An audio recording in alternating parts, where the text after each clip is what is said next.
Should put it.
I want to welcome the Roland Martin Unfiltered family to Greenwood District here in Tulsa, Oklahoma. We are here in the Greenwood Cultural Center, where today, 100 years ago, more than 300,000 African Americans were slaughtered by a mob of white domestic terrorists, and not a mob, thousands of whites descended on this district. 36 square blocks were destroyed by white domestic terrorists in Tulsa. Not one person was held accountable for that heinous act. The most severe racial attack in American history. Planes were used to drop incendiary devices on rooftops. Nearly 1,500 homes destroyed. All businesses destroyed. 10,000 African Americans forced to be refugees, sent out across the country, fleeing here in Tulsa, Oklahoma. Today, they will be holding a town hall to remember the folks. There are 3 survivors left from that fateful day, one 107, one 106, and one 100 years old. We've been here since Thursday chronicling this commemoration of this horrific event, and not just talking about what took place in the past, but how this city and this state has refused to create a victims compensation fund. Some say they refuse to actually provide reparations to the people who were impacted, survivors and the descendants. Today, or tonight, the city of Tulsa had planned a massive nationally televised event that was going to feature Stacey Abrams and John Legend. Both of them pulled out. The city said it was because the attorneys made unreasonable demands at the last second. That is a lie.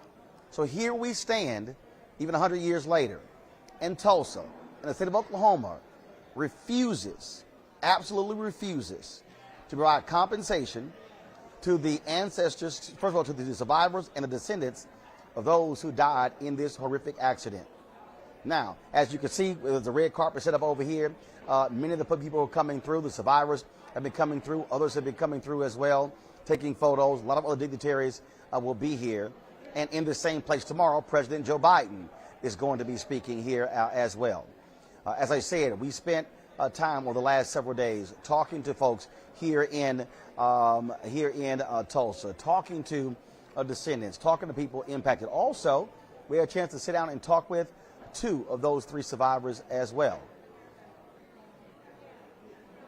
And so where we are, folks, where we are, it has been an amazing time, but also there's been a lot of focus on Black Wall Street. Of course, a lot of those black businesses and the effort to revive Black Wall Street.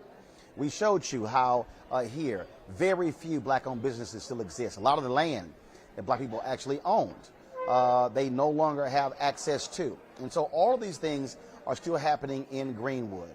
Right now, again, behind me, you can actually see, we'll take a shot behind me of folks who are here, and they are assembling here. This town hall is supposed to be starting in 11 minutes.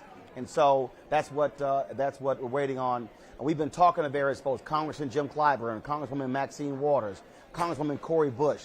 We're going to be showing you some of those interviews shortly, sharing their thoughts of what took place here in Greenwood. Earlier, I saw Congresswoman Lisa Rochester, who is from Delaware. And so she also is here as well. And so what we want to be able to do is give you context of what's going on, what is happening here, how the folks here are trying to restore what is going on. There are folks, lots of hope that exist, but people still want the city to actually provide compensation. They refuse to do so. On Wednesday, they're going to be unveiling a $30 million museum that was funded by corporate interests and philanthropies, folks here in Greenwood. But none of that money is going to the descendants. None of that is actually happening. And so, folks, it is still a racial divide in Tulsa that exists right now. Those things are still taking place. And so, as I said, folks are gathering here in the room. Like I say, you've had events taking place all day. Vernon AME across from this center. You've got what's also been happening. Folks, they had a taking of the soil ceremony tomorrow. That's going to be exhumation of more bodies taking place tomorrow. And so all of these things are happening because folks want to rebuild here. They want to redevelop this, and for there to be black-owned businesses to be able for them to actually be able to thrive. And so we've been meeting a lot of these black business owners, a lot of young African Americans who are starting businesses and who are building as well. And so these things have been happening repeatedly. And like I say, a lot of people have been inspired. We talked to the Justice for Greenwood community. They want to make this actually an annual event as well. Be able to bring people from all across the country to Tulsa, because it wasn't just Tulsa where there were Black Wall Street. You had Black Wall Street happening in many cities across this country, and so it is an opportunity for this generation to carry forth the message that has been taking place here as well. And so we hopefully we can soon play some of the interviews we played, just folks sharing their thoughts. I talked with the daughter of one of the brother who actually helped create the commission. He's going to be coming through here shortly. Don Rice, a former state official, so we talked with him as well. And so that's one of the things that we're sitting here waiting to hear from. And so he's going to be coming through. We're going to be talking with him as well. And so we're looking forward to that. Looking forward to that conversation. Y'all have been watching our streams that we have been happening. You've been seeing those streams take place. We've been sharing those with you. And so we want to be able to share some of that with you as well. And so I want to do right here, bring me the HDMI cord. Reverend Jesse Jackson spoke earlier today. He spoke earlier today at the prayer wall unveiling that took place. And so I had an opportunity to record that. Reverend, of course, has been dealing with Parkinson's disease. It has been very tough on him dealing with that, but it was great to see him in sound mind and spirit, sharing with the people today as well, where he talked about not only that, but also the need for there to be a reconstruction taking place in this place as well, for there to be a new opening here taking place in Greenwood. And so here's some of what Reverend Jackson had to say earlier today. Whoever's for Mr. Surrey came out of these ashes, John Hope Franklin. Today we were so ignorant of Wall Street. We were so ignorant of the street. For up 100 years, so ignorant. We seek the light today. We slay giants. David still alive, Goliath had sons. Giants keep coming. Nehemiah said, so built we the wall because we're the man to work. We got today because we told in Scripture, remove not the ancient landmarks. Our mother and father said, remove not the ancient landmarks. Our mother and father have said, remove not ancient landmarks. Mother and fathers have said. So build we the wall because we have a mind to work. For those who are here today to, on yourself, Bishop and Reverend Turner was chipping in the remarks today. I want to tell you, it costs us to sustain this institution. We're here today, you give your foundation, your person, give a generous donation today to this church. And this is a landmark of great significance. We seek healing today and hope over despair, kill over indifference. When the walls fall, we come to a special place today to seek healing, reviving our confidence and hope. We all want resurrection, we want to avoid the crucifixion. So we all want resurrection. We all want resurrection. On Sunday morning. We avoid the crucifixion. The crucifiers. Truth is, the indifferent, the distant, the children of his reign. 100-year cover up, and yet we rise again. We read truth crushed the earth will rise again. We want healing. We took the glass out the wound. So we say we all want healing. Must be the glass out the wound. We seek to repair the injury. We did not see the real injury until we saw George Floyd's killing. We saw the results. Emmett Till. We saw the results of others. We saw the George Floyd's killing in real time. Homes and businesses were destroyed. 1,400 homes. And we saw internment camps grow. Eclipse of the sun, our middays turn to midnights. 100 years of cover-up, crime against humanity. Soldiers were destroyed at home. Mass murders were committed. A pregnant woman was snatched out of the corner and the bed was still open. Crushed her head, crushed the baby's head, killed the mother. In this place, we stand today, our eyes toward the future. Some real sense, John Rogers is here today. Foremost businessman on Wall Street, Rainbow Pushby on Wall Street 20 years ago in New York, near the Wall Street here. In a real sense, what was burned up here was the Stratford Hotel. John Rogers' great-grandfather, America's most popular, most developed hotel of African Americans, and whites began to attend as well. And when you destroy a wall, you destroy his ability to become a Hilton, a Hyatt. When you destroyed the businesses here, you destroyed the future. America's growth took place in the 30s, radio. The government developed the science of radio. They couldn't keep a station, so all stations were by lottery. They gave stations away. But blacks couldn't vote, couldn't be in the lottery. Science of television in the 50s, in the 40s. The government developed the science by lottery. government defense contractor built Silicon Valley. So the Gates and all that group, they benefited from government work. The government must now build a development bank. So we need a second Reconstruction Development Bank for Tulsa. Second Reconstruction Development Bank. We need the Voting Rights Act protected. We need affordable housing for all, protected right to vote, quality education for all, training for trade skills, access to capital, development, the African American bill of hate bill. It is appropriate for Jews and Latinos now to have, Asians not to have we need an African American anti-hate bill.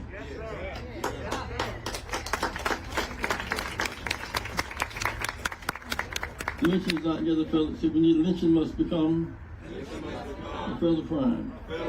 We must build coalition, healing and hope, and destruction. Not hurt and hate, destruction. Scripture says, referenced several times this morning,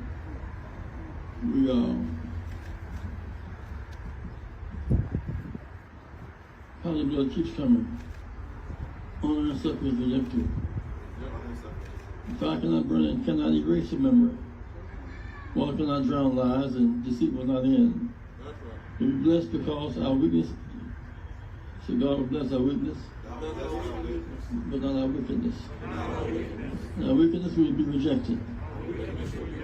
If my people call my name, pray, seek my face, turn from their wicked ways, then will have from heaven, forgive their sin, give the land. We pray and talk about it, it's not enough. We must face the wickedness of our time. Taking property is wicked. Destroying homes is wicked. Killing inhabitants wicked. Insurance companies not paying crimes wicked. Sounds of the white church wicked. White business is wicked. The mayor of the city that they had nothing to say about this. The governor had nothing to say about this. The Commissioners had nothing to say. The entire government in silence, in permissiveness, is crime against humanity. Racism, we talk about racism is a disease.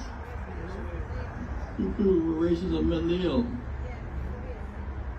They're racist, mentally ill. They believe God made a mistake, made someone other than their own race. It's ungodly. It's ungodly, but not so. God did not make a mistake. Many people, one message. We all want air. We want breath. We need joy. We need hope. We are God's children. Red and yellow, brown, black, and white. We're all precious in God's sight. Everybody is somebody. I am somebody. I am somebody. I am somebody. Respect me. Protect me. Never neglect me. We are God's children. We will not give up. We will not give out. We will not surrender. We keep hope alive. Keep hope alive. A new Wall Street. A new Greenwood Avenue. A new Tulsa.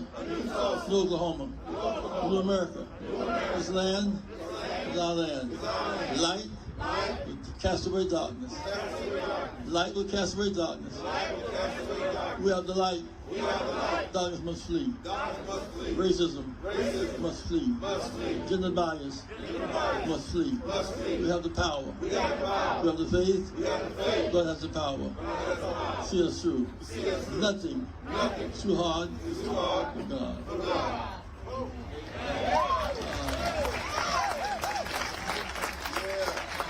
I say this to all of you here today. One power the victims have. So only the victims have the power to forgive and therefore redeem.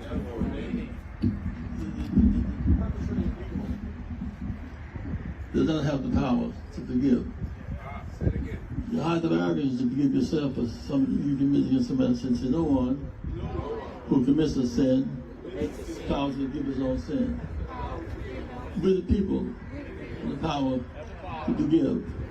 Those who want forgiveness should be repentant, be contrite, admit their wrong, seek redemption. Emmett Till was killed some years ago, 1955. Woman who lied on him on the deathbed, she had to say, I made a mistake. Emmett Till's mother had to forgive her, let her go into hell blind. See, only the victims, the power to forgive, power to redeem, honor and suffering, is redemptive. For the power to give and redeem. Those who want redemption, however, must ask for redemption. Seek a contrite heart. There's some. We're proud successors and lineage of our foreparents who were brutalized. There are those who giants killed, but their sons keep coming. This legislature today, the descendants of those who engage in harm. Those who seek to limit the vote, they are descendants of that. Those who seek to deny women the rights to vote, equality. We, the people of light, fight the children of darkness. We seek renewal today, revival and redemption. God's grace shines upon us today, on Tulsa and our lives. We need second Reconstruction Development Bank. We need second Reconstruction. Now, I'm going to tell you, when the World War II and the Marshall Plan had been bombed, what made the Marshall Plan significant was not the size of it. 50-year loans, 2% government secured. 50-year loans, 2% government secured. That bank would be a light. People of Appalachia, Tulsa, New York, Mississippi, the whole nation can grow through its development for all, and this profit for a few. I am somebody. I am somebody. I am God's child. I am God's child. I will not surrender. I will not surrender. I will not bow down. Stand up. Fight back. Stand up. Fight back. Love matters. Love matters. Hope matters. Healing matters. Keep hope alive.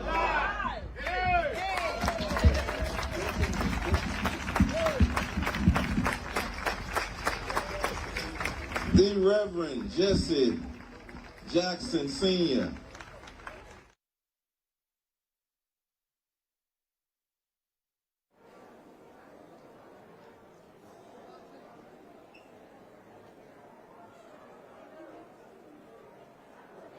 Reverend Jesse Jackson Sr. speaking today at the dedication of a prayer wall right across the street, Vernon AME Church, where African Americans 100 years ago went to seek refuge as a result of the white domestic terrorists who were attacking them here in Greenwood.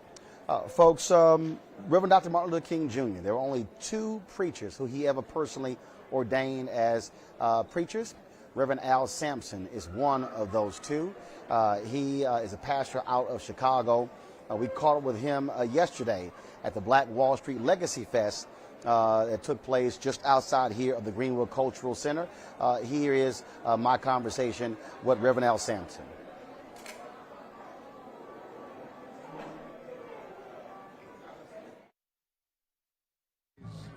Remember the pathology of white people attempting to destroy our legacy, our history, and our economic strategy of liberation. I come out of the Martin Luther King movement. His daddy and other ministers raised the money and built a bank called Citizens Trust Bank. it's still alive and well today. And Atlanta Life Insurance Company, they did it that was done by a black man named Herndon. And then in North Carolina, Mutual Life Insurance Company. So, and then we came out of Birmingham with A.G. Gaston. So my point is that the genius of this particular day is that it has brought people from all over the world. They didn't come from particular cities. They came from all over the world in order to say enough is enough. We now know that we are at war as Africans in America against the forces that would try to stop us from having an economic proposition. I'm the only preaching black American that has a Department of Agriculture in my church. I met today with the brothers from Lincoln University, Jefferson City, Missouri, where those brothers had started Lincoln University in Jefferson City, Missouri, where I give heirloom seeds to black farmers. What is our problem? Everybody feeds us but us. And we're looking now that I'm the chaplain to the World Conference of Mayors. Johnny Ford will be in here in the next 48 hours, the former mayor of Tuskegee, Alabama. But we're going to move with an economic proposition on behalf of our people because we cannot get off the case. That's the genius of Roland Martin. That's always been his epitaph. One thing to have a rap, but Roland gives you a map now because he's seen too much black leaders with a rap and no map. And so when you hear him, when you know when he makes his moves, it's always methodical because he has a method with his eye. And I appreciate him and have known him down through the years, and he knows that he can issue the call to a group of us all over the world, and we'll be there at his door. So let's serve warning, leave him alone, he's ours. I appreciate it, baby. Love Always. Love you, baby.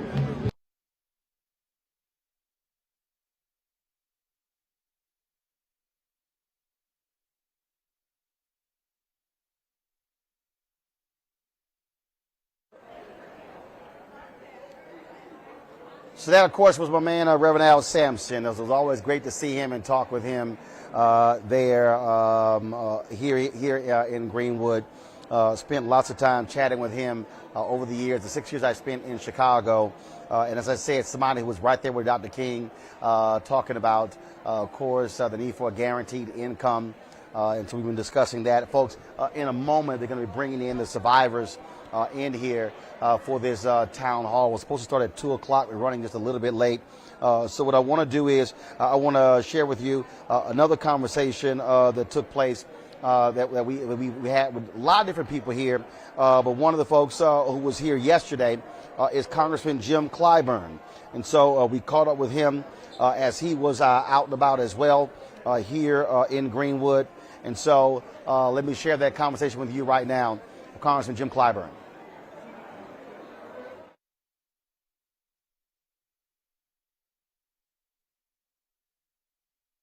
Here, we talked the other day.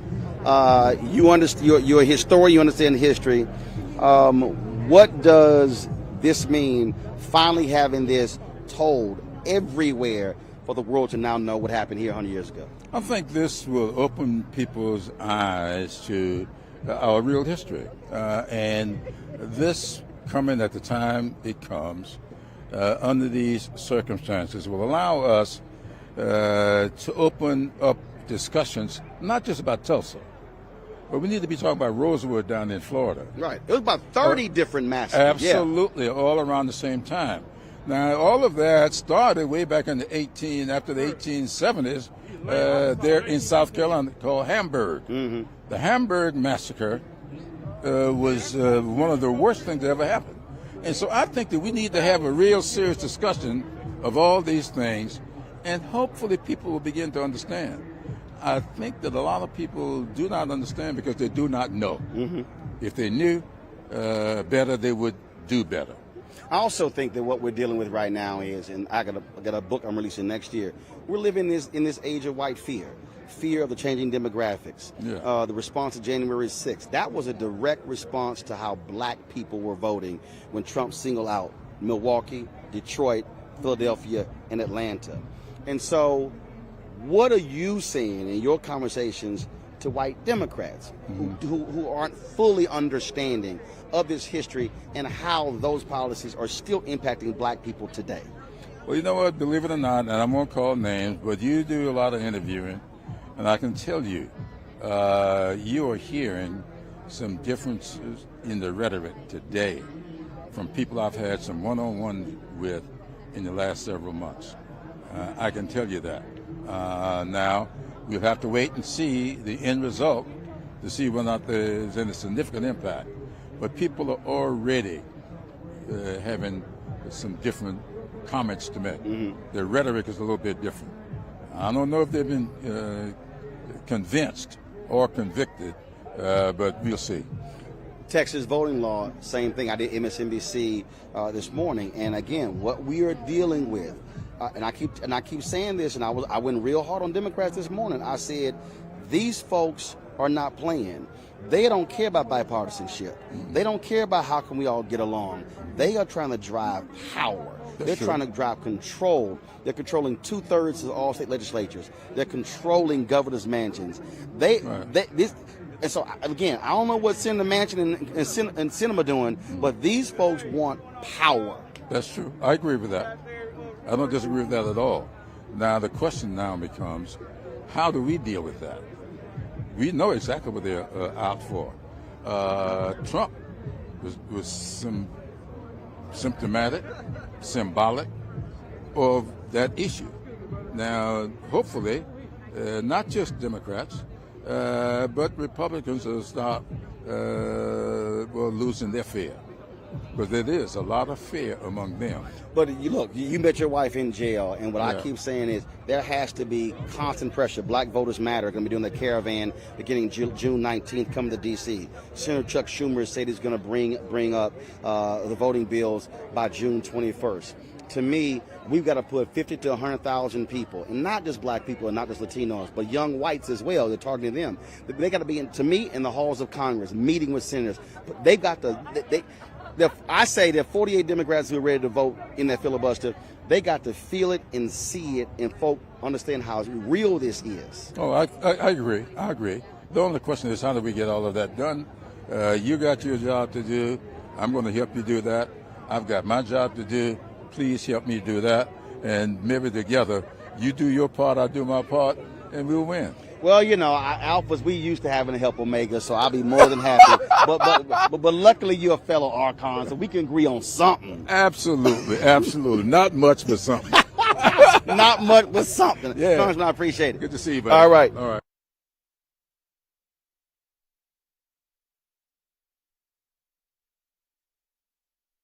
Profiteers, urban removalists, and gentrifiers. This is not a celebration. Ashe. This is a crime scene. We have to bring our own yellow tape to expose and expel that same spirit that murdered over 300 black bodies that we're still searching for today.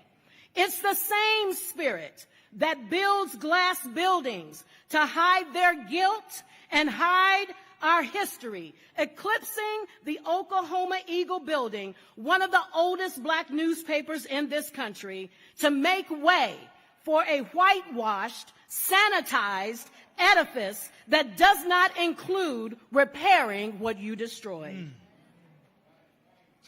You're not repairers of the breach. You are perpetuators of destruction, still making stacks off of our necks. Your hands are bloody, and our ancestors' blood is speaking from this grounds today.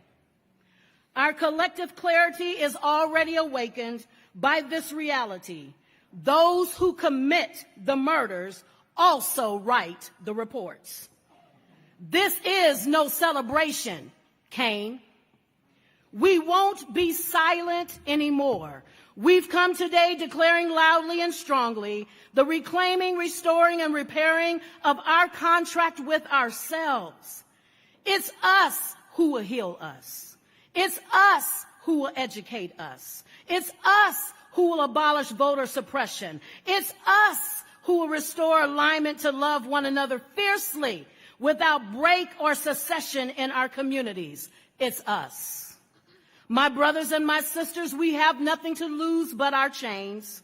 We're unchaining ourselves from mediocrity and leaning into our collective genius. We're unchaining ourselves from oppressors and becoming our own champions of economic domination in our own communities. We're closing our own wealth gap by continuing what our ancestors began, of being first and being all us, everything. We may not all arrive at the same time. Some may require a pause, a break, or even rest from their labor. Trust and believe this city, this state, and this country has not seen the last of Rosa Davis Skinner's, Dr. A.C. Jackson's, Mabel Little's, Fanny's, Martin's, Ida's, Langston's, Terrence's, Malcolm's, Thurgood's, Shirley's, or Bayard's, Big Mamas, Muds, Granddaddies, Nanas, and Pawpaws, and Ella's. We always have a remnant, an Afro future. Always another resolute generation, another one and another one. They're here in this room taking up space, refusing to be unseen and unheard and undervalued any longer. You may not know our names, but you will. It's our time. Our eyes have seen the glory of Greenwood, the anointing, the oil, the essence of Greenwood. Black Wall Street is unretractable, unstoppable, it's unerasable, and it has left an indelible mark on this community and this nation. 100 years ago, there was a fire in what our oppressors called Little Africa. Today, 100 years later, standing where our ancestors' lives and livelihoods were obliterated, we're here to serve notice that we're unapologetic about the fire in our bellies, to reclaim, restore, repair, and revive our Greenwood, our Black Wall Street. It's the spirit of a thing. We embody that spirit today everywhere that Black people are. My brothers and my sisters, it must always be courage over comfort for us. We must deny access to our genius being weaponized against one another to further an agenda that denies access for all of us. God, the divine orchestrator, has always been our way out of no way, meeting us in hush harbors as we've always created our own upper room experiences to anchor us in tumultuous times and in times of great victory. In this moment, we honor our ancestors past and present and their descendants. We pay homage to these living survivors, Mother Viola Fletcher, Mother Leslie Randall, and Mr. Hughes Van Ellis, a.k.a. Uncle Red. Your tears are not lost on us. I am, and we are, because you have been. We honor the stony road that you've traveled. May our God continue to keep you is our prayer. Amen, Amin, Aho, and Ashe. It is my distinct honor to introduce the incomparable Dr. Tiffany Crutcher.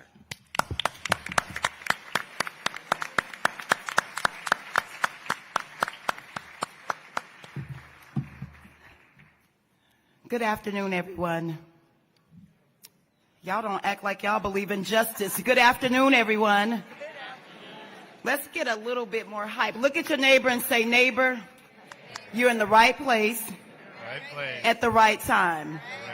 Now look across the room and say it a little bit louder. Say, neighbor, you're in the right place, at the right time. So as you know, my father is a preacher, so I had to get that out of the way. I'm Dr. Tiffany Crutcher, and on behalf of the Justice for Greenwood Foundation, I would like to welcome you into this sacred space. We are honored to have our survivors, who you'll see in just a moment, our descendants who are here, and our community. Thank you so much. We believe that the most precious thing you can give anyone is your time. So thank you for your time. And to all of our family who's come home, this is homecoming. Thank you so much for being here. Give yourselves a hand.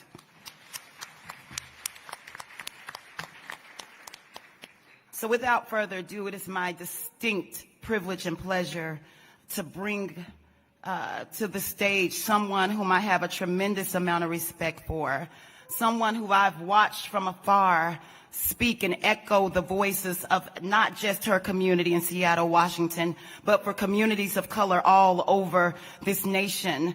Angela Rye is an award-winning host, social justice advocate, lawyer, and commentator. She is the host of the weekly podcast On One with Angela Rye, and a politics and culture commentator.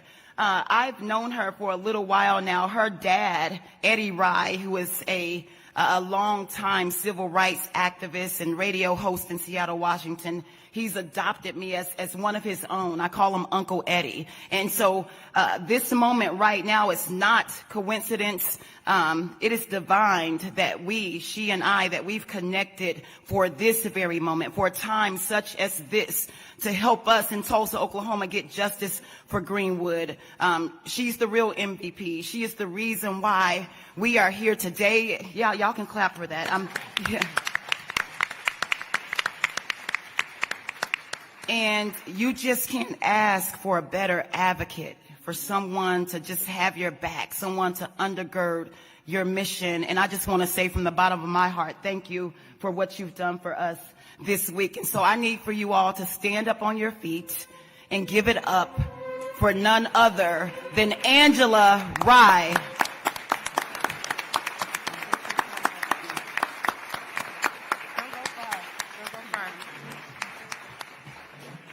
Good afternoon, everyone. I've been telling Tiffany and Demario all week, I am not the real MVP. Yeah, you are. Truly. And I would like for a moment, I'm going to introduce you in a moment, but Demario Solomon Simmons and Dr. Tiffany Crutcher, please come stand right here and get your flowers and your applause. These are the MVPs, y'all. They're fighting every single day when people are not paying attention, when they are paying attention, if they have to scream, fight, cuss, kick. They are fighting every single day to ensure the survivors, your ancestors, you all get justice. Clap like you mean it. These people are doing the work. They're doing the work. Thank you. I love y'all. I mean that. So speaking of doing the work, you all have been called here today not to celebrate, not to grieve, but to do the work yourselves.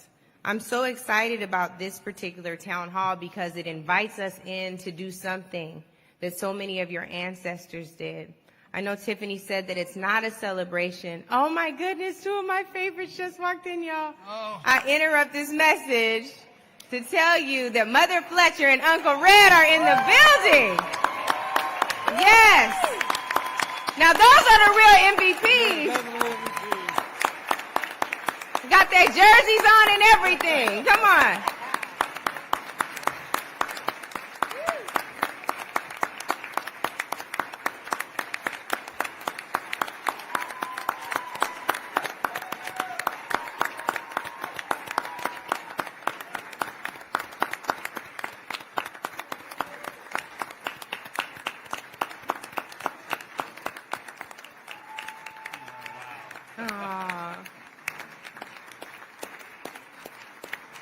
Now, I don't know if you all can see in the back, but Mother Fletcher got her Jordans on.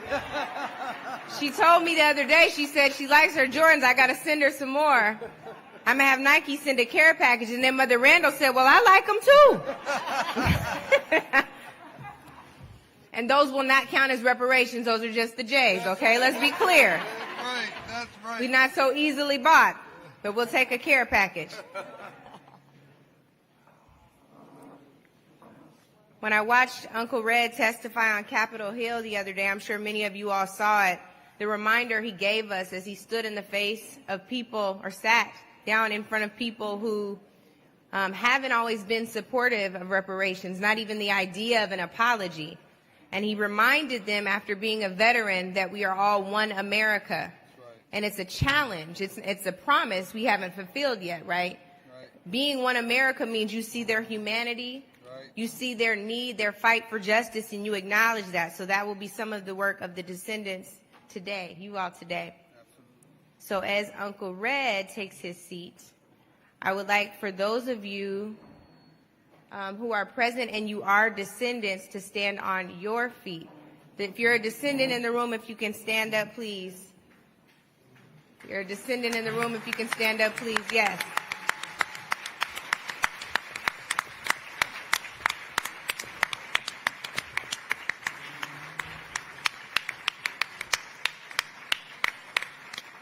Thank you all so much.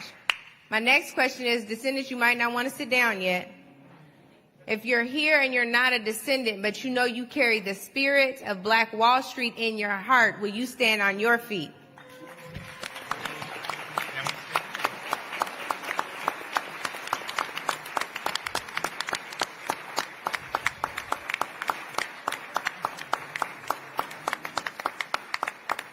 Thank you all.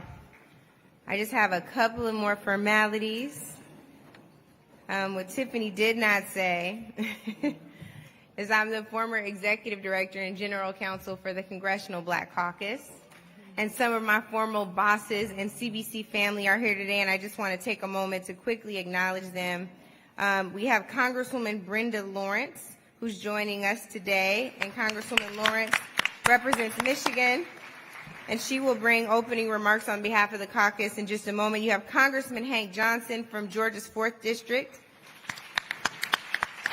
Congresswoman Barbara Lee from California's 13th District, Congresswoman Sheila Jackson Lee from Texas's 18th District. You have Congresswoman Lisa Blunt Rochester from Delaware, at-large member from Delaware. There she is. Did I miss any of my CBC bosses and family? I got everybody. I'm not in trouble. All right, we're good.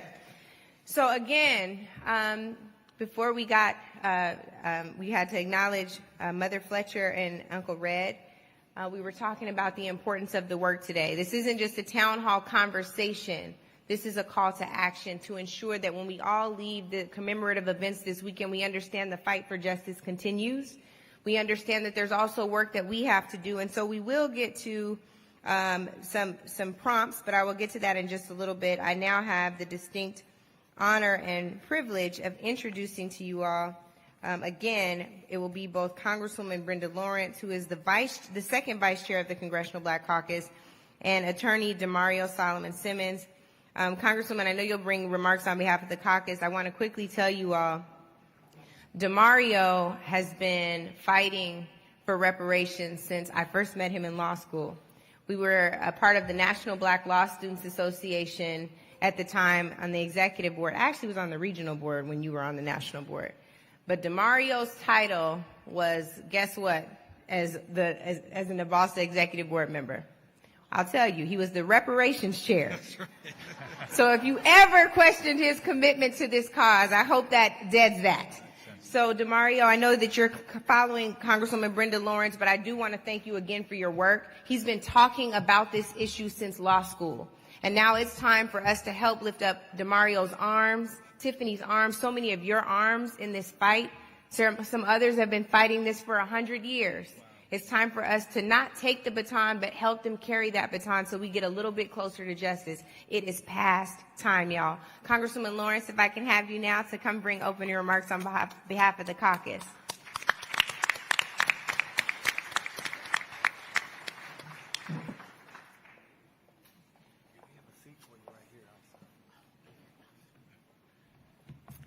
Hello, everyone. Hello. I want to thank Angela, who is my sister girl. I am just so proud of her.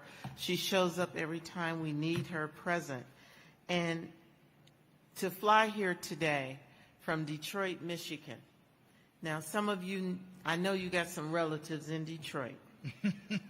To come from Detroit, a proud black city, to come to the heart of our black community today, to celebrate, to commemorate, and to empower, and to seek reparations is extremely important, and I'm so proud to be here with you today. I want to take a moment to acknowledge the incredible work that you're doing in Tulsa. I represent Michigan's 14th Congressional District, which includes the city of Detroit. I'm a proud Delta. I saw one of my Delta sisters there. Woo-hoo! And we are here today as the Black Caucus. You heard our members being acknowledged. And we're here joining you with what we stand on our 50th year in Congress, our power and our message. On behalf of the Congressional Black Caucus, I would like to commemorate you for fighting tirelessly on behalf of the 3 survivors, the descendants of the Tulsa Greenwood race massacre, and the legacy of this incredible community. I also want to recognize the chair of the Black Caucus, who we're standing here strong today. She recently lost her husband, and she's home going through the grieving process. We love her, and she wanted to make sure that we stood up here today and that we were with you. So would you just join me in saying a prayer and giving applause for our chair, Joyce Beatty, representative from Ohio. The Tulsa Greenwood race massacre is one of the darkest chapters in American history, yet is largely absent from many of our history books. It's a story that's left untold in many quarters. I want to tell you, as a Detroit girl growing up, it wasn't until I was an adult that I actually understood and was told what happened here in this community.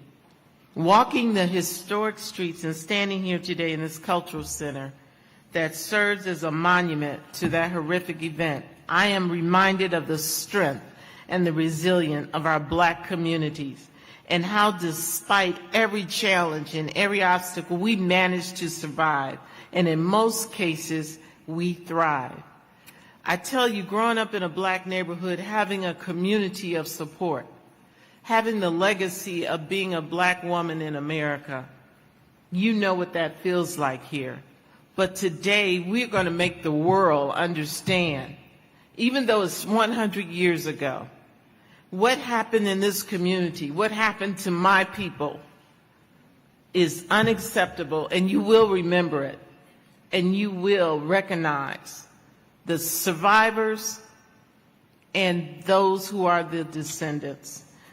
I want you to know you are the true heirs of an amazing history of the Greenwood District, or the Black Wall Street, which at a time was the wealthiest Black community in America. So think about that.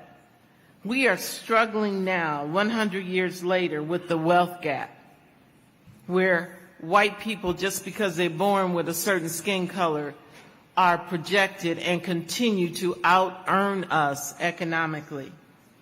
But your ancestors found the answer: economic self-determination, self-sufficiency, and Black business ownership.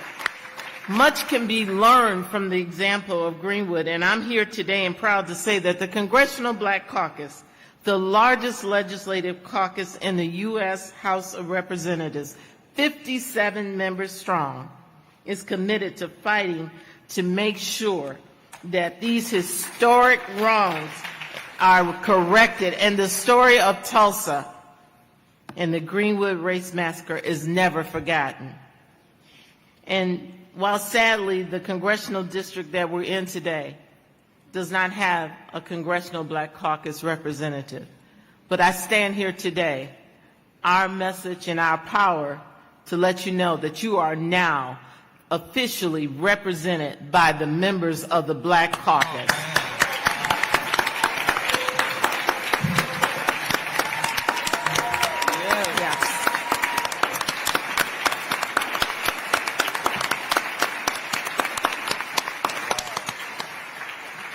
part of the resilience and the stories, if you ever look at the history of all of us in the Black Caucus, we went through struggles, and we understand, and we will not leave you alone. And you know, we are family, and we fight every single day, and that's what makes the Black Caucus so strong, because we know when we're in Congress and we're being ignored or the policies are not one that's including us, I got 57 behind me pushing through, and we will make a difference for Greenwood.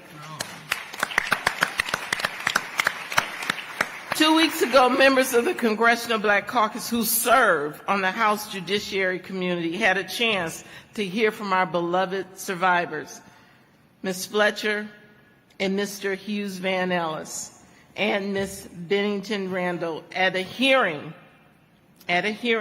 Continuing Injustice, the centennial of the Tulsa Greenwood Race Massacre. Now you think, if the Black Caucus wasn't standing there saying we should have this hearing, do you think it would have happened? No.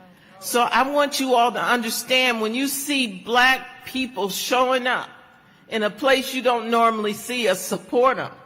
Because when we're in the room and we get the mic and we get an opportunity to sit at the table that, like Shirley Chisholm told, sometimes we bring in a folding chair, but we're at the darn table.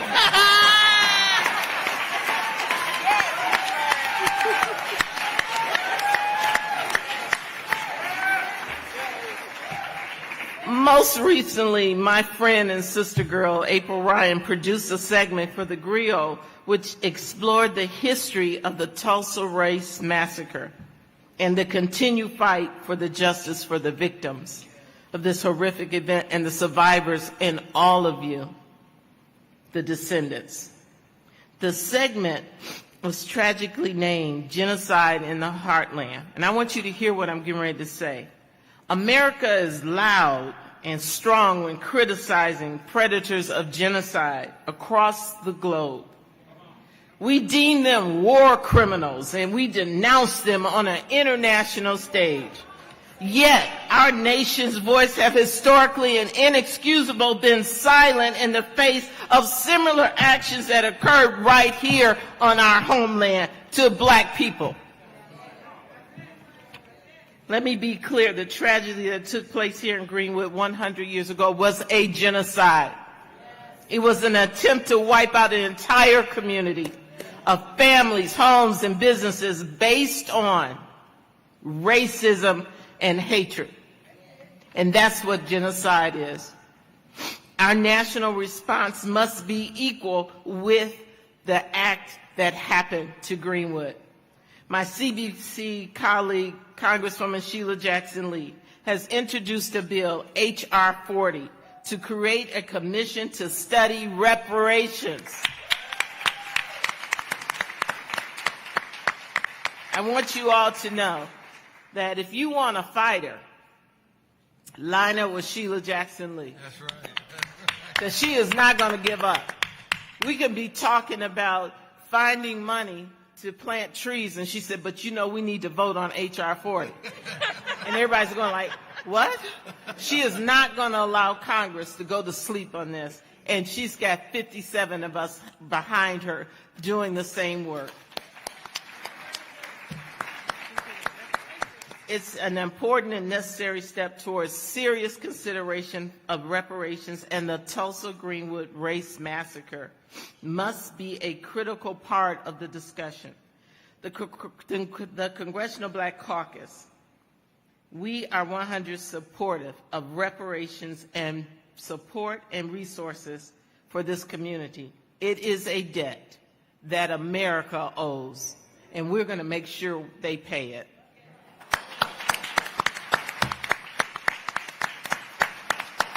The story of Tulsa Greenwood Massacre must be a focal point for our efforts to advance the critical priority of racial justice.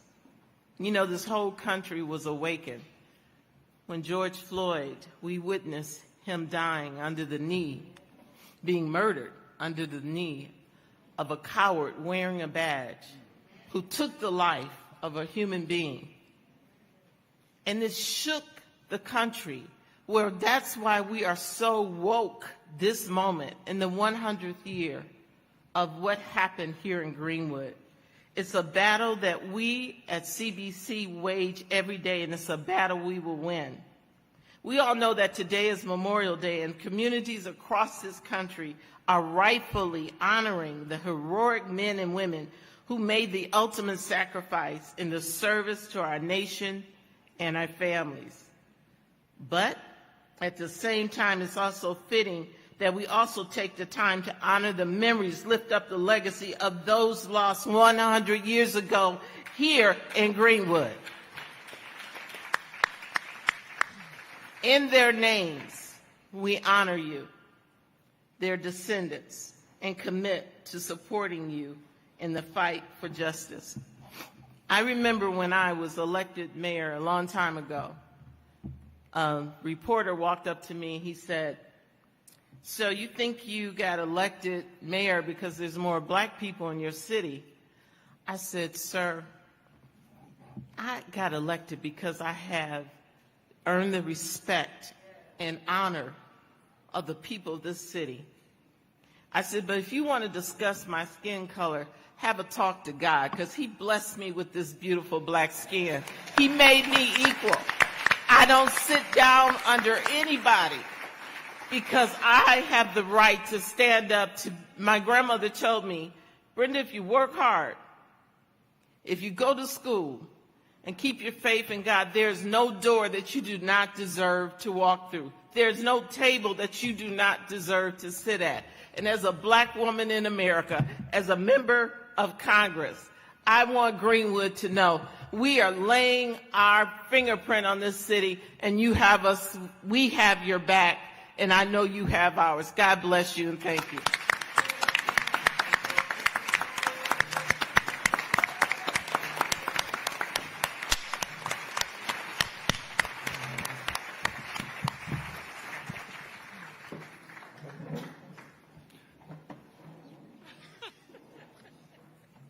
This is beautiful.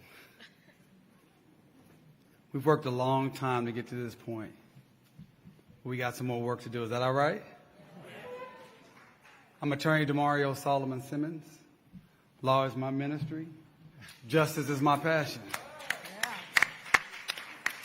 I won't be long, but I got to be strong. Is that all right? I won't be long, but I got to be strong. What I want to do is really talk about the Justice for Greenwood Foundation, what we have set out to do, what we have done, and what we plan to do in the future. And so you can understand, who's fighting for you and what we all collectively are fighting for. Is that all right? All right, so just our mission. At the end of the day, we seek justice and reparations for the survivors and the descendants of those who suffered the massacre. It's real simple. That is our guiding star. We have 4 major points. Number 1, financial compensation for those who suffered the massacre. Number 2, we want accountability. Right, Sarah? We want accountability for all those who perpetrated the massacre. We want to make sure we document and publicize the stories and the narratives of descendants all around what we call, and I want you to start saying this word, Greenwood diaspora. Say that. Say it one more time. Greenwood diaspora. Greenwood diaspora. Because we were dispersed throughout the world, but we're one. And that's what we want you to understand when you leave here today. We are the Greenwood diaspora. We are Greenwood. And then number 4, we want to make sure we are able to tell the truth about what happened with the massacre. We don't really even understand exactly what happened with everyone in the massacre. We want to tell that truth, and we want to stand with our survivors and our community to make sure that resources continue to start flowing into our community. Is that all right? Let's talk about a few of the things we've accomplished to date, because we've been busy and we've had some great successes. First of all, we filed a historic public nuisance lawsuit that no one saw coming. Go on and give it up for that. I know. No one saw coming. I want you to know we worked on that case for over 18 months in silence. We pulled together a team of lawyers from around this country, and you're going to see some of them today. You're going to hear from a few. And we worked on that case, and we worked on that case, and we worked on that case. And we almost filed that case last Juneteenth when Trump was coming down. We said, no, we need to wait. And we finally got that case filed in September, and I'm going to tell you a little bit more about that case.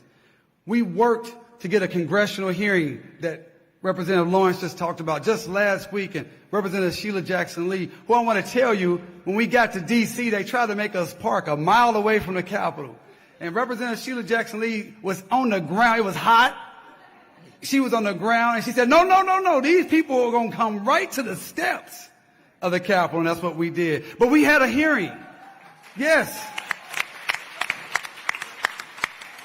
And more than a hearing, because of my frat brother, Representative Hank Johnson, we have a bill introduced on our behalf for Greenwood. Now, yes, give it up. We have a congressional bill that was introduced last week by Representative Hank Johnson, and many of the CBC members have already signed on. We've created this descendant network that's never been created before. So many, all these descendants in here, most of them we've talked to, we've interviewed, and we actually created a descendant hotline. And I'm going to give you that number here in a second. Because again, we are the Greenwood diaspora. We are Greenwood, so we're bringing ourselves together to be a strong block. We were able, a little small, grassroots, North Tulsa organization was able to fundraise enough that we did something that no one had done before. We gave our survivors, each one of our survivors, $100,000.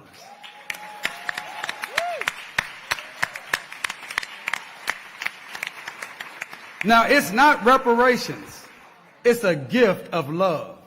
Because at the end of the day, Greenwood was a love story, and I'll tell you more about that later.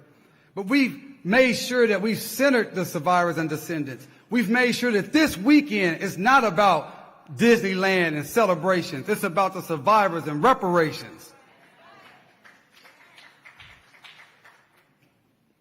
Now, our team, I'm so proud of the team that we've assembled. A diverse team. We're all over the country. Lawyers, activists, academics, just regular folks. Some of these folks, if you're on the Justice for Greenwood team, please stand. Please, Sarah, full team. All right. Mackenzie, yeah, stand, a whole table of folks.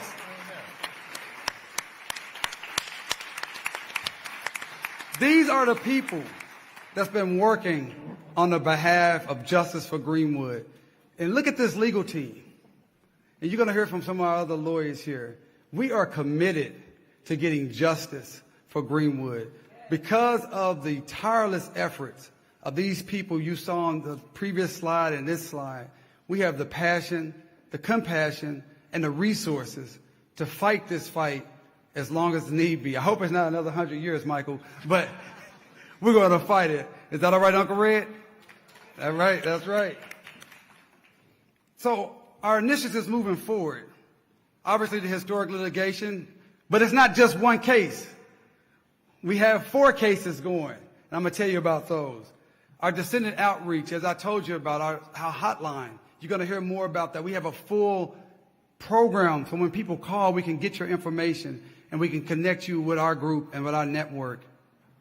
We have an oral history project that started. Some of you were interviewed today. If you were interviewed today, raise your hand. Okay, how did that go? Did that go all right?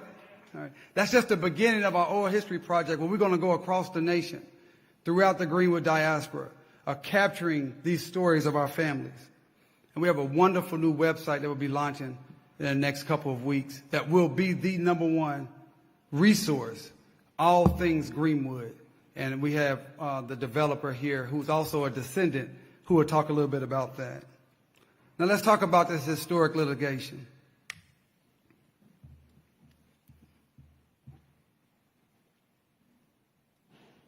As you know, we filed the public nuisance case September 1st, 2020.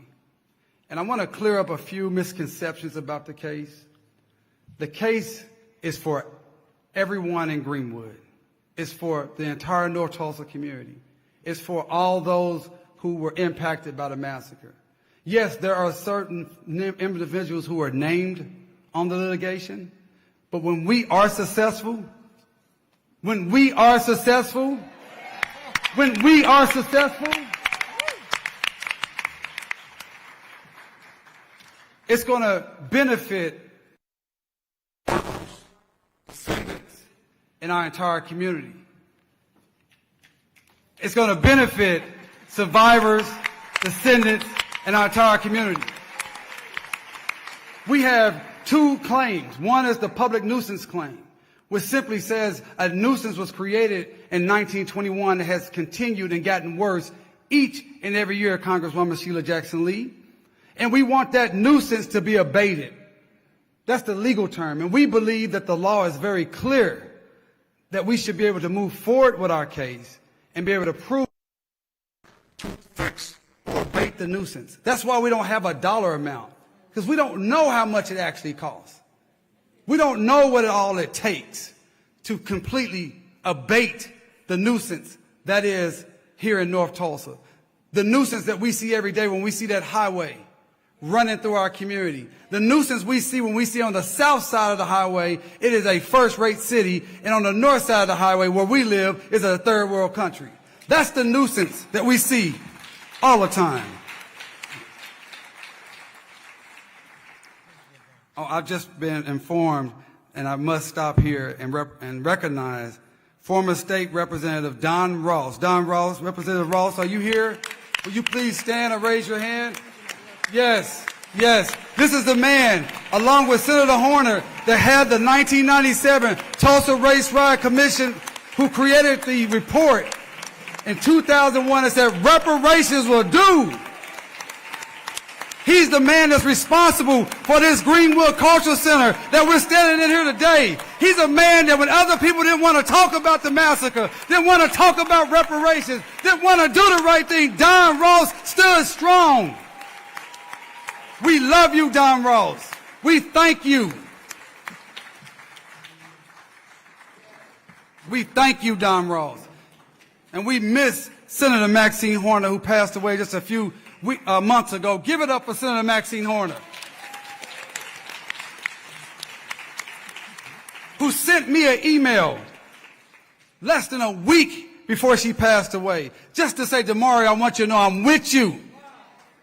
I'm with you. I believe in you. And I am hoping and praying that you never give up the fight.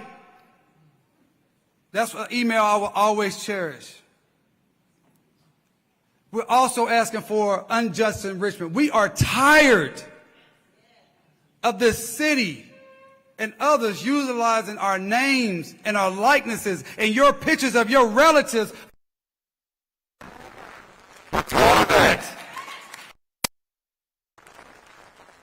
Have your grandfather, your auntie, your cousin, your father's picture being utilized in movies and books and shows and museums while you get nothing.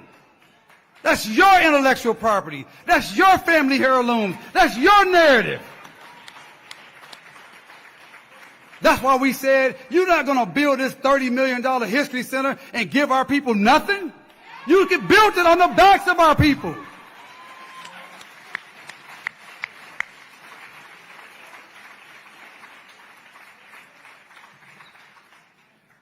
In the litigation, we have 7 defendants. Now, please know, we looked at a lot of other defendants.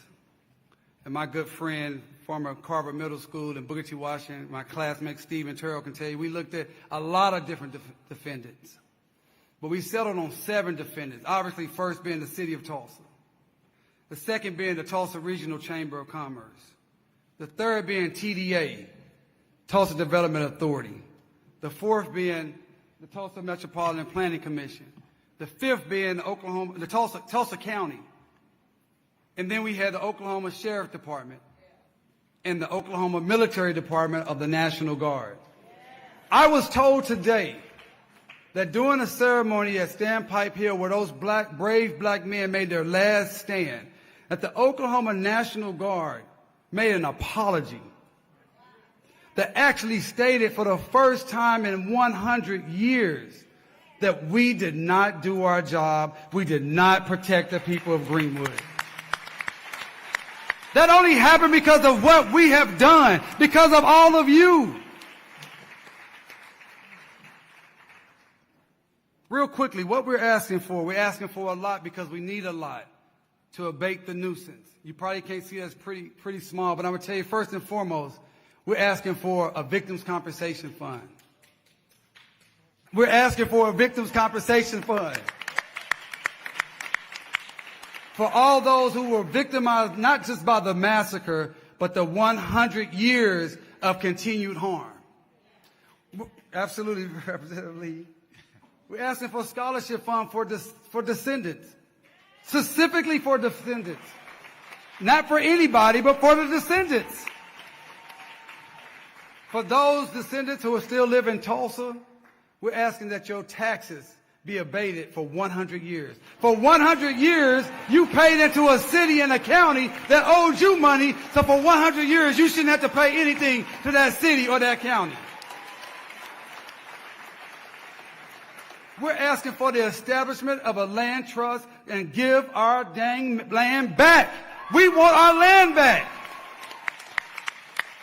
My wife's in here, so I said dang. My mother-in-law's over there, too. We want our land back. This, guys and ladies, this is reasonable stuff. You took it. You still have it. Give it back.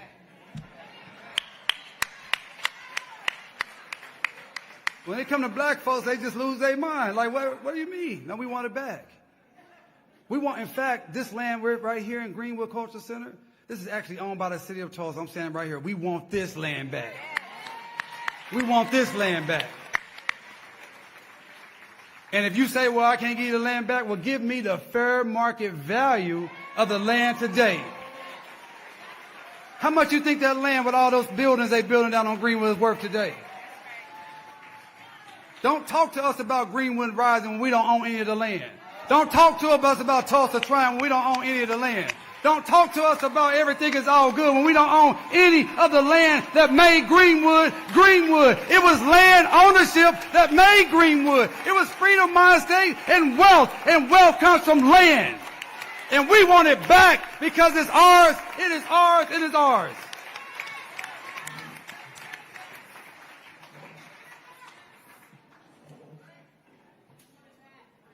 I said I won't be long. But I gotta be strong.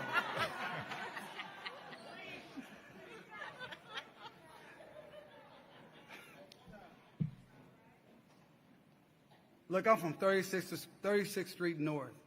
I go back to Gibbs, Chamberlain Park, Lincoln Park, Hawthorne Park. All my life, we've never had a hospital in North Tulsa.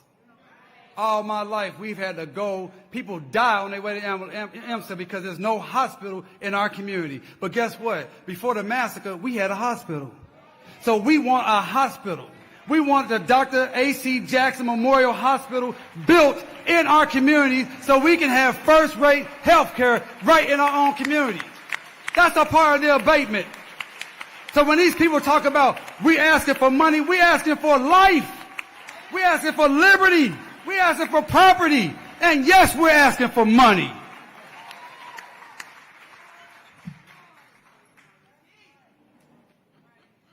I'm going to move on. Because I also want to tell you real quickly, it's not just the public nuisance litigation. Because of the legal team, because of the people who are pouring in the resources, we also are filing several open records litigation because as the city was lying to the nation, saying they wanted to be transparent, they wouldn't even give us all the records that they have about the massacre. But we sued them for that. And we also sued Tulsa Development Authority. We also sued Tulsa Metropolitan Planning Area Commission. And guess what? We're going to be suing a few others. We want all the information. Because we're tired of us having to always tell the story. We want to know who actually perpetrated. We want to know the names of some of these people on these pictures with their rifles. We want to know who their grandchildren are, whose uncle was that, whose father was that's now in power. We want that information. But it didn't just stop there, because there was a lot of insurance companies that didn't pay. Did they pay our claims? Did they pay us fairly? Well, we have researched because of our diligence. We actually found and reviewed hundreds of claims. We know what was lost. We know where the people lived, and it's granular. And if we have this outside on the counter. Some of you probably have this in your hand. It's so granular. It talks about people losing their encyclopedia sets, their mattresses, their silverware, their clothes, their family heirlooms.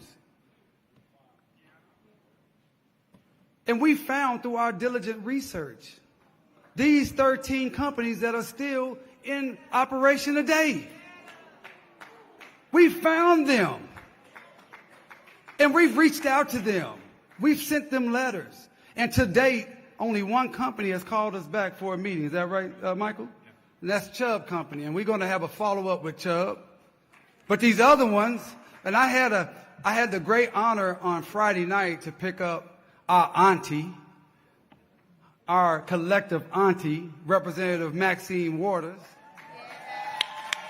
I had the great honor to pick her up from the airport. And if you didn't know, she's the chairwoman of a thing called a Financial Services Committee.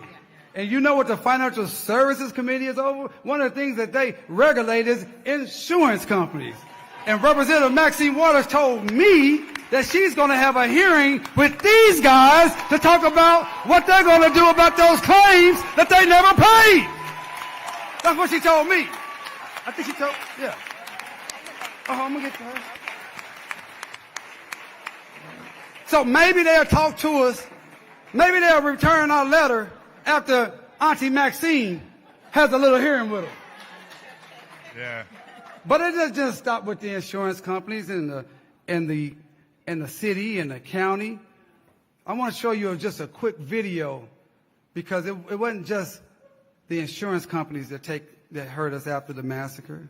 It was also the banks. You will see, if you go to Tulsa, you will see a huge marble statue type of tablet that has on it all of the claims that were put in. My father sued for 7 years from 1921 until they were able to get a judge in 1928 to throw the case out of court. Because if the insurance company had paid him, they would have had to pay all the other people who held policies. And it wasn't only the insurance companies. The banks also took advantage of it. If you had lost your bank book in the fire, the bank claimed, as the Muskogee National Bank, claimed they had no records of you. And so nobody could even get their money out of the bank unless somehow their records had survived.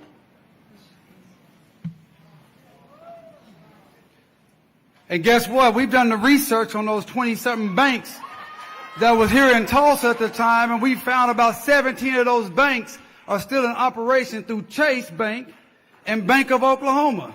And guess what? Who regulates the banks is this woman named Congresswoman Maxine Waters. And she told me that she's going to have a conversation with these banks who kept and stole our money. So I told you I wouldn't be long, but I got to be strong. I wouldn't be long, but I got to be strong. Justice for Greenwood. Justice for Greenwood. Justice for Greenwood.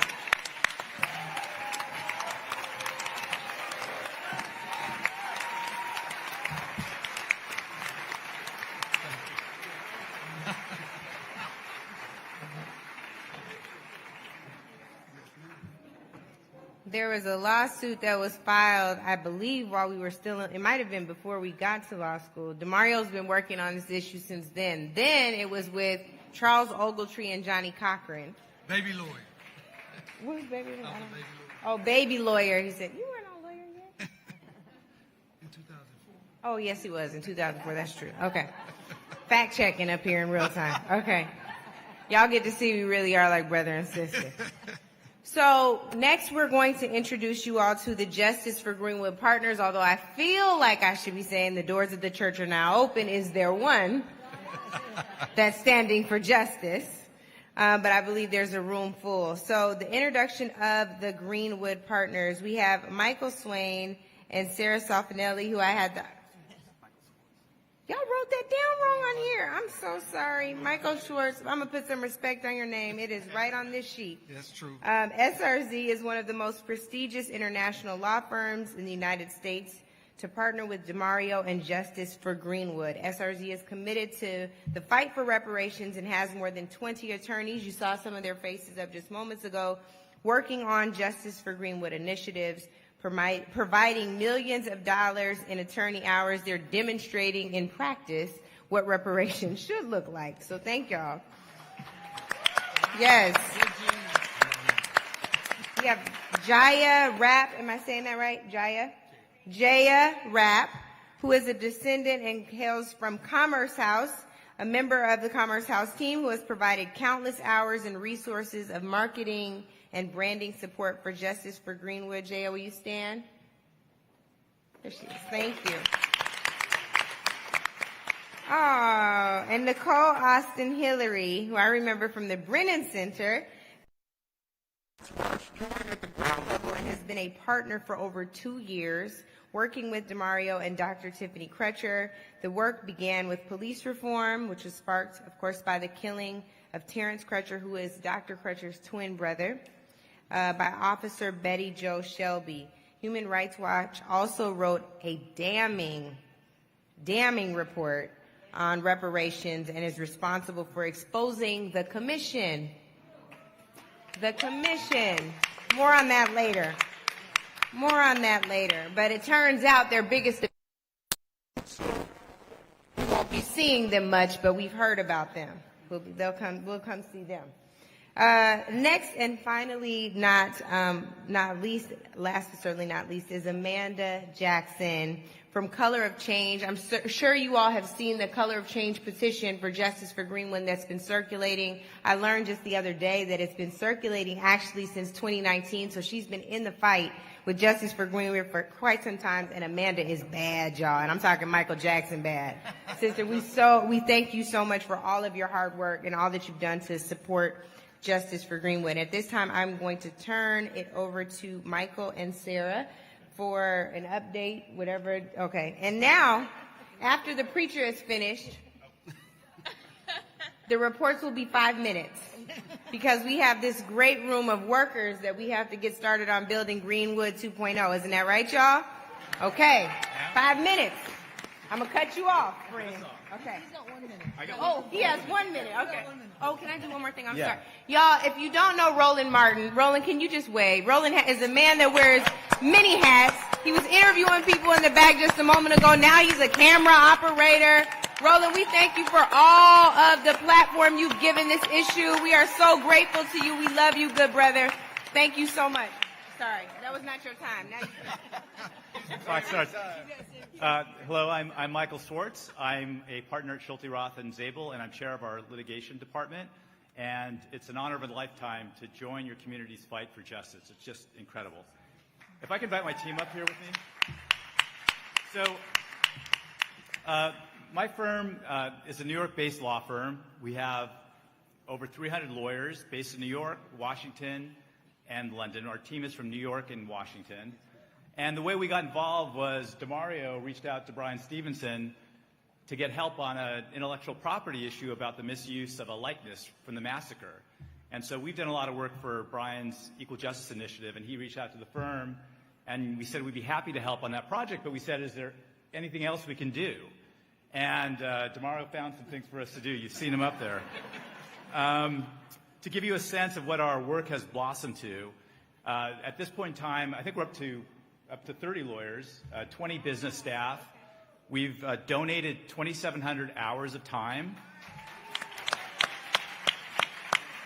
And at New York billing rates, that amounts to over $2.5 million in donated legal services. So, and up here is some of the people you saw. These people are working tirelessly day and night in fighting the 7 defendants that you've seen up there. We have weekly calls with DeMario and his team. It's just been an amazing experience. It's an amazing lawsuit. Cannot wait to celebrate victory with you all.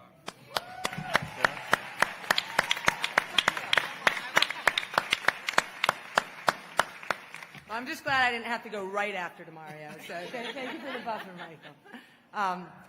So I'm Sarah Soffino. You may ask, why is a large corporate law firm from New York involved in this case? And not surprising, many of us never heard of the 1921 Tulsa Race Massacre until last summer. But we listened, and we learned, and we're still listening, and we're still learning every day.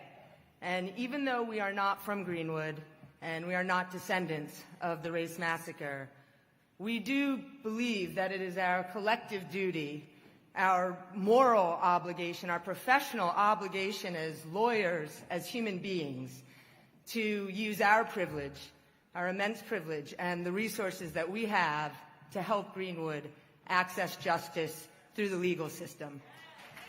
And it's a legal system that has failed far too many people for far too long. It's a system that's part of the power structure in this country that has oppressed and silenced the survivors and descendants for 100 years. And not just survivors and descendants of the Tulsa Race Massacre, but black survivors and descendants of the ongoing state-sanctioned violence and systemic racism in this country.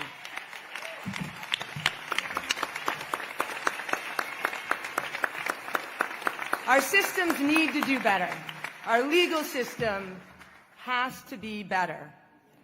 And the system's not going to get better. It is not going to hold accountable the perpetrators of oppression and violence unless those of us with privilege, with the resources, and with the capability to access that legal system demand it. And that's why Schulte, Roth, and Zabel, it's why our firm has put the full weight of the firm behind this lawsuit. We know, Mr. Ellis and Ms. Fletcher and Ms. Randall, we can't give you back your childhoods, your livelihoods, your homes that were brutally stolen from you.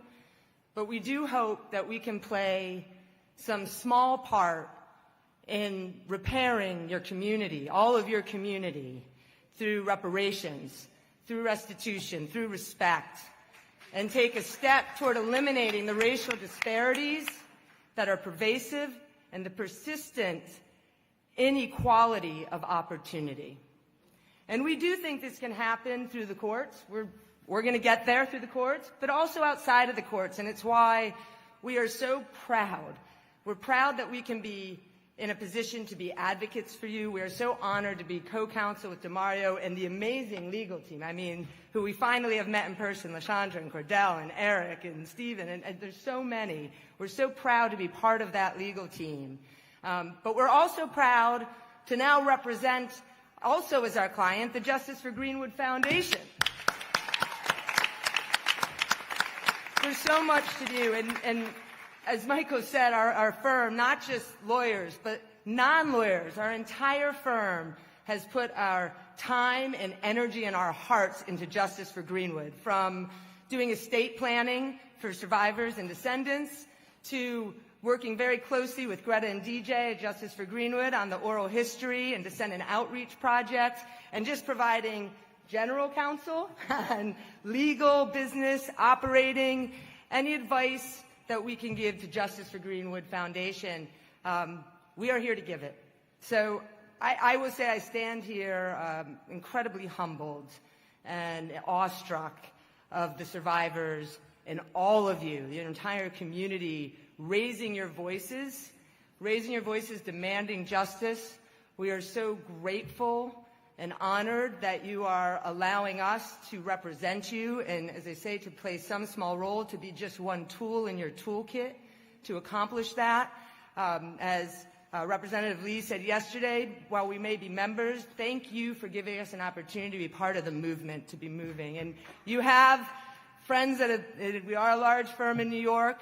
You have friends in New York. We are there for you. We are proud to be part of this. We cannot wait to see victory and justice for Greenwood and for black communities across the country. When you rise, everybody will rise.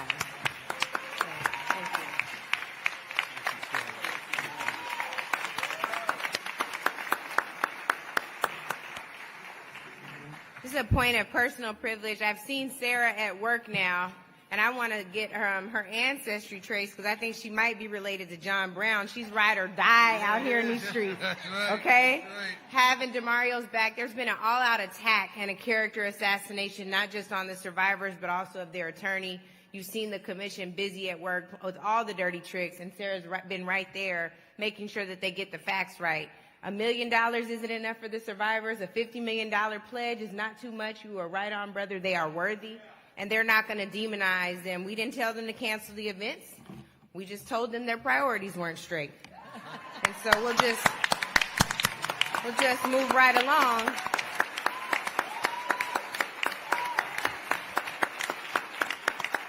And as it turns out, you reap what you sow. So when you lie to people and try to get them to come here, they might not show up. Shout out to Stacey Abrams and John Legend. We're moving along. Jaya, who is a descendant, and I'd like for you to come up and give just brief remarks. I think that she is a perfect example of how we're hoping all the descendants will decide to engage in this fight to recreate Greenwood. So thank you for your service. You have the floor. So hi, everybody. I am Jaya Rapp, and I think as DeMario or Angela mentioned, I work at Commerce House. So we're based in Dallas. We're a brand, full-service branding agency, marketing agency, and this time last year, as our, I hate to say it, but mostly white marketing firm looked around to see what was happening in our society and our culture, realized they needed to do some work. And they took time to reflect and think through how might they make an impact. I think for many of you, you've probably been through diversity training, or you've sat in sessions at work with your colleagues and you knew somebody was checking the box. Commerce House, and I think it really says a lot about our owner, Mark Denisek, who's not here with us today, but he is in Dallas, and I'm sure he's watching if this is streaming live. He really wanted us to make an impact. And so over the last year, we've had conversations about what is happening in this country, but more than just talking, we're actually doing. And so when I came to him and said, Mark, I don't know if you know what happened in 1921 in Tulsa, and he said, no, I don't, tell me. He actually listened when I told him about my family, my grandmother who was pregnant, my grandfather who owned a tailor shop and was trying to support his growing family. That shop was burned to the ground, and it was only due to a customer of his that they even made it out alive. They went on to have 6 children in total. I'm here with my half-brother Greg, who is another grandchild of the Neals. I have my cousins with me as well. And, you know, I think we're just so proud to be here today. We grew up knowing what happened in Tulsa, and when we started to realize the world was learning, that was really important for us. But more than just what's happening and learning and educating, how do we compel change, right? How do we make the change happen? DeMario is certainly doing so much of that work. At Commerce House, again, as a branding agency, there's a little bit we can do. We can't do any of the litigation work, but we can tell the story. So often, branding is about compelling someone to buy a pair of shoes, to compel them to buy a car, maybe to make a donation. But how do you compel someone to care? How do you compel someone to give their time, their energy, their voice to a cause? And that's what Commerce House is trying to do. So whether it's the website that we're working on, DeMario mentioned, it'll be up in a few weeks, and we really want that to be the hub of information about how beautiful and thriving Tulsa was before the massacre. The Greenwood district was beautiful before these images, and these are the images that flood the world right now. So the website will tell the story of what it was like before. It will also tell the raw truth of what happened on that night. And to the 300 plus, we know it's plus, men and women that lost their lives, and the thousands that lost their property and the futures that they had before them. We will also tell the story on that site of what has happened since, the continuing harm, and how it is not over, but as I think all of you guys have this today, that continuing harm can end with us. And so coming back to the work that Commerce House is doing, it really is about telling that story, compelling people to listen and to act with their voices. And for those of you who want to tell others how they can also participate, it's on the back of this card. It's as easy as signing the petition. It's as easy as donating. It's as easy as being here, joining in the commemoration. For all of the survivors, for the descendants. So I'm glad I didn't have to follow you, but I just want to say that those of us in Dallas, those of us who are part of the diaspora, who maybe aren't here in Tulsa, and we haven't been here for 100 years, but as a part of the diaspora, first we say thank you, but we also want to do our part, and so we're just so happy that everyone is here in this room today, and hopefully will continue to be with us over the next 100 years as well.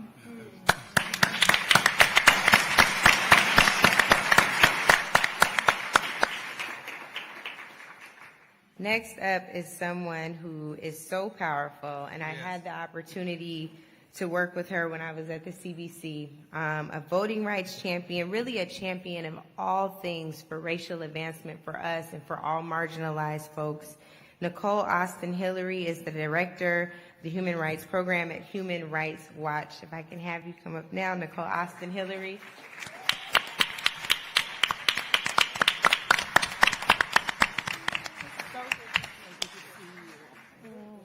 Y'all know we got to have a sister girl moment, so just let us have it. Thank you all. I'm so honored and privileged to be here with you. And let me just say this, because my mom, if she were here, would slap me if I didn't. So you know when we're in church, you got to dress right.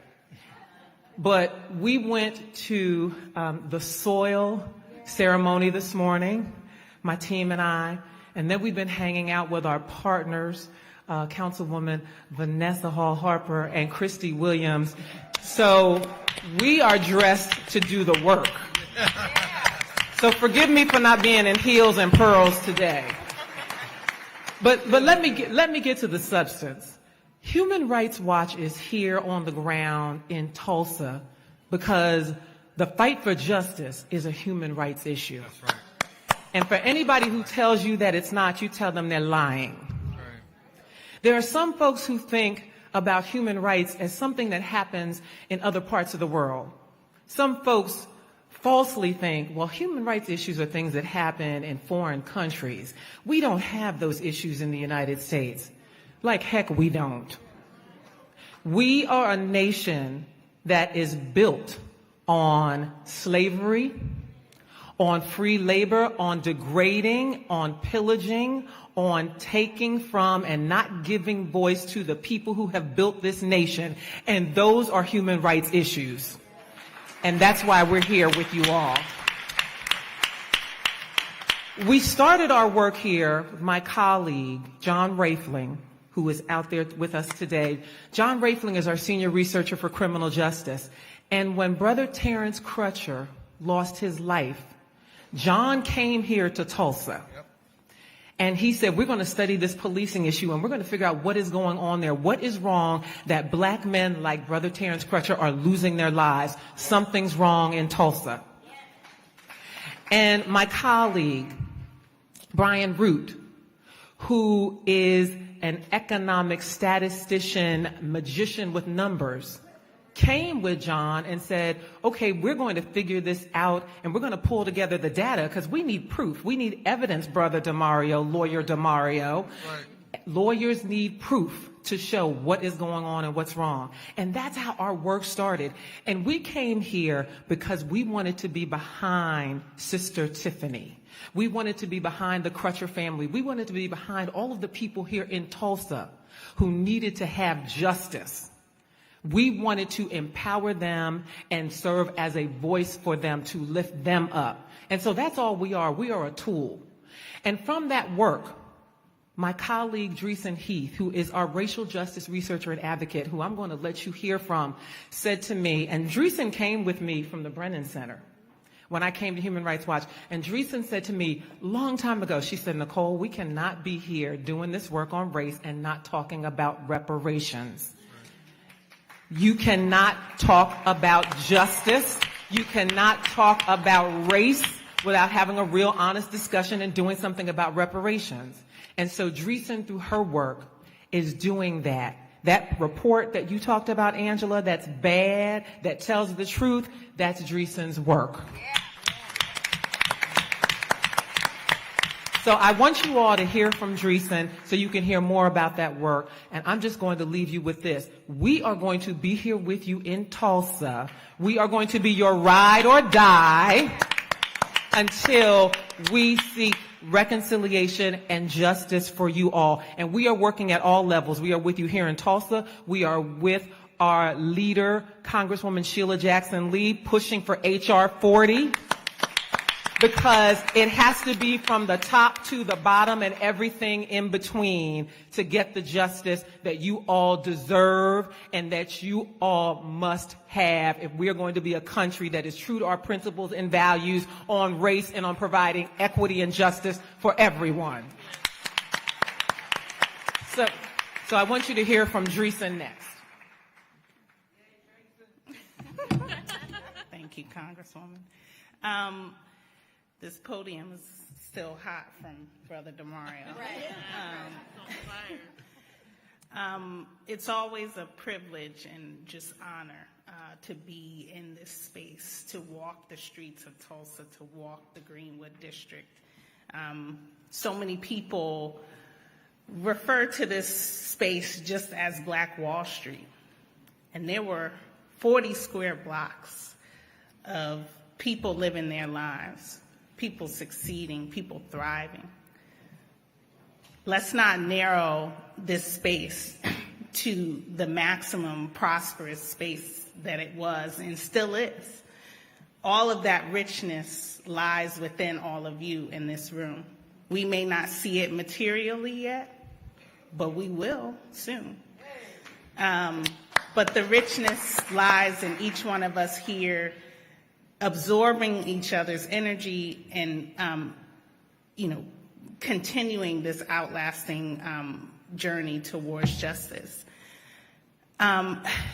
Growing up here, so I was born here, did not grow up in Tulsa, but my parents would tell me stories, haunting stories as a child, but they would not explain exactly what happened. They just said some bad thing happened.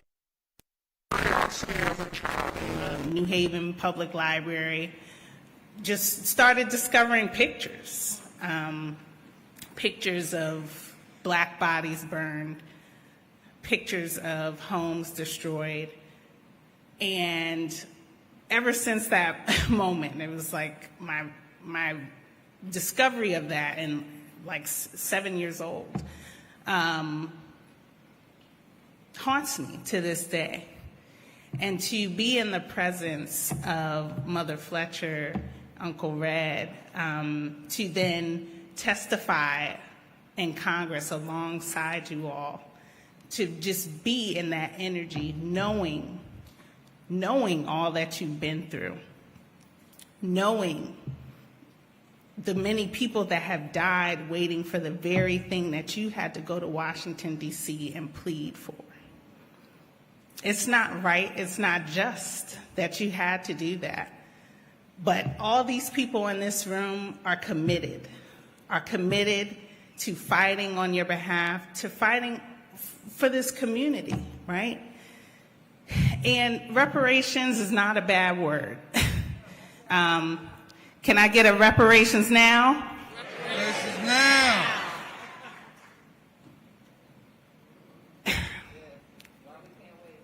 We cannot wait. We can't wait any longer. We've waited too long with this trauma and pain. We cannot wait to recover. And we can't wait for the perpetrators to totally admit. We have to continue to raise hell because our lives have been put on the line for centuries, for generations. And that means the harm is compounded. and generations. If we don't get it right in Tulsa, we cannot accomplish reparations at the national level.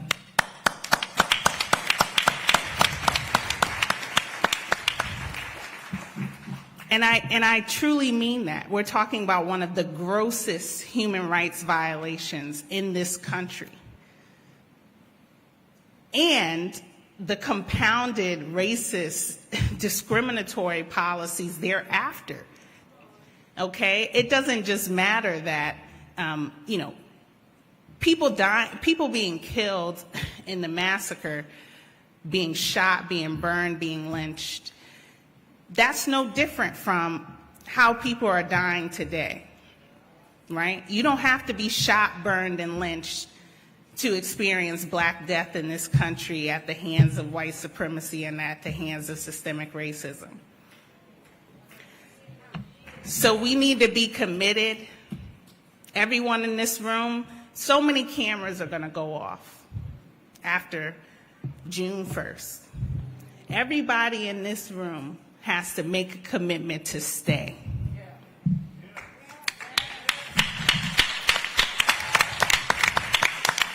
The light cannot go off in Tulsa. Keep the light on. This community has been shining. Keep the light on.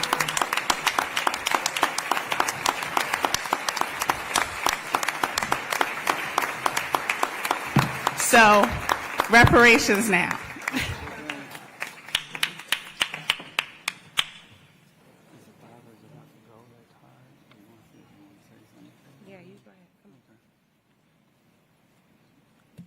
All right, guys, our survivors are getting a little tired, so they're going to start making their exit. Uncle Red, or would you guys like to say anything? Okay. Test.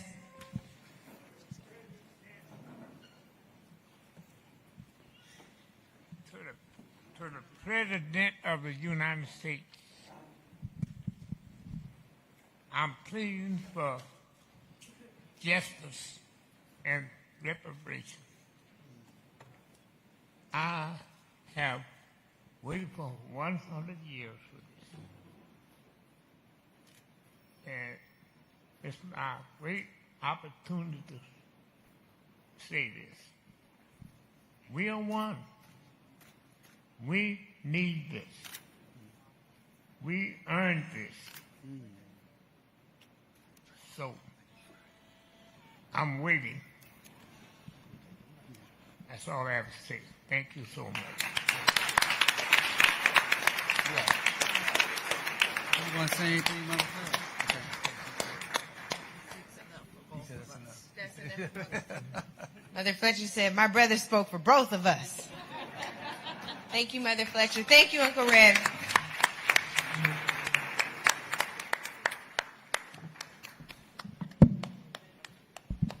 Well, I know somebody else who speaks for them and has been for the last couple of years working diligently with Color of Change on this petition for justice for Greenwood, and that is none other than our good sister, Amanda Jackson, Economic Justice Campaign Chair at Color of Change.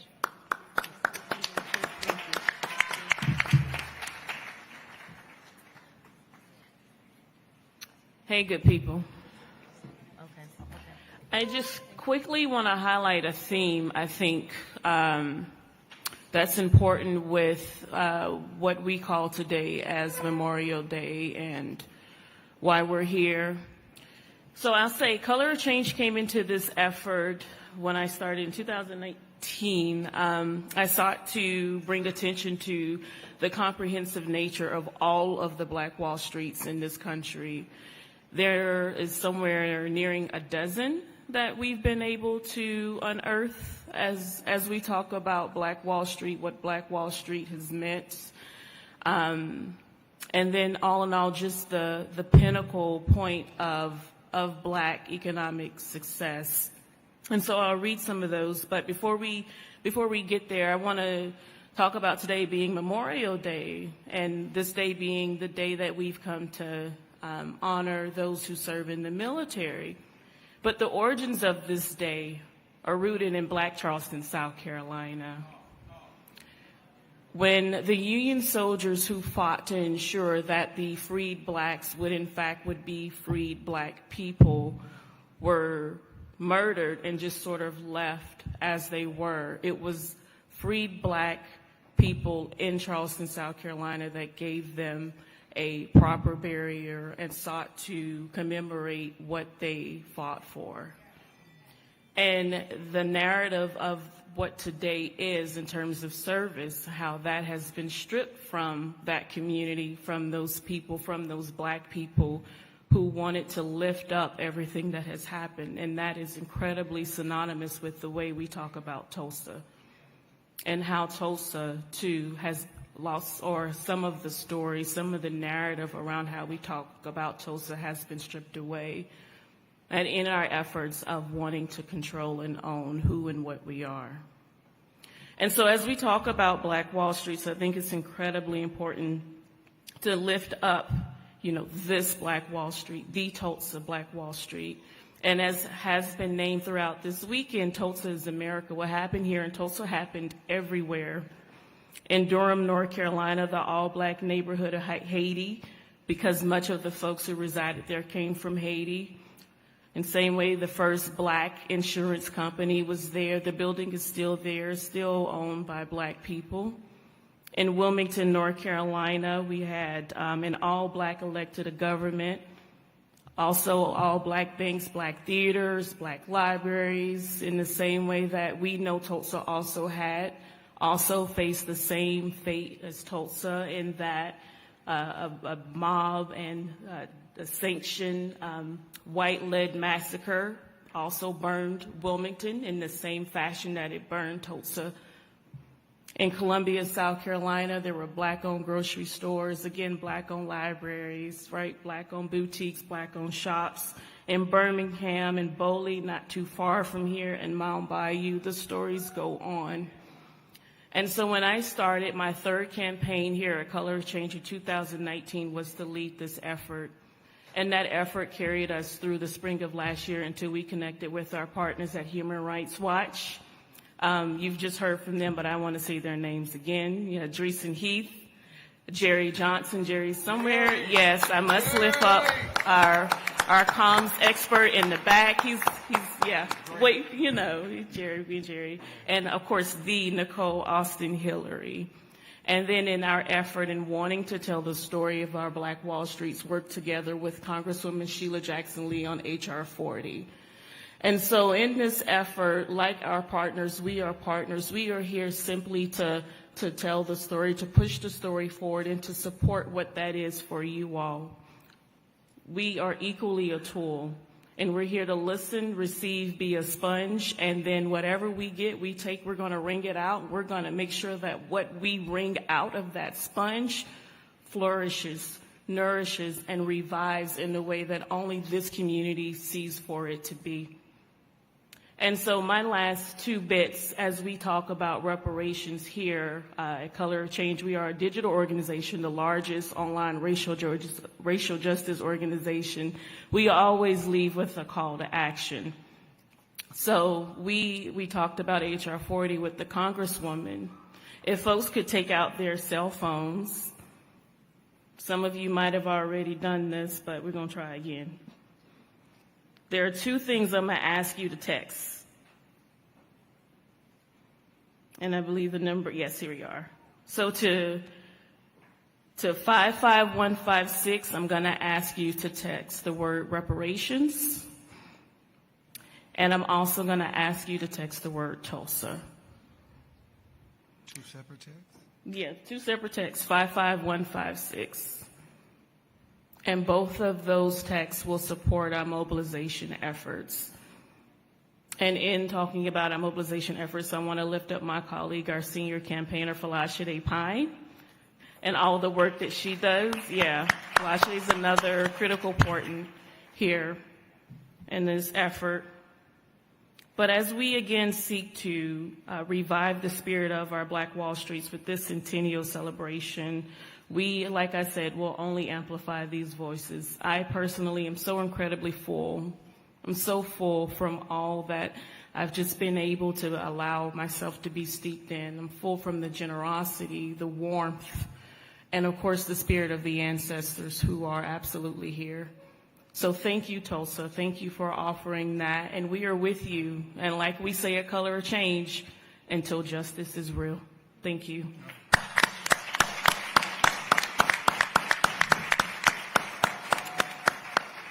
Thank you, Amanda. Okay, now the work begins. It's going to be a brief workshop.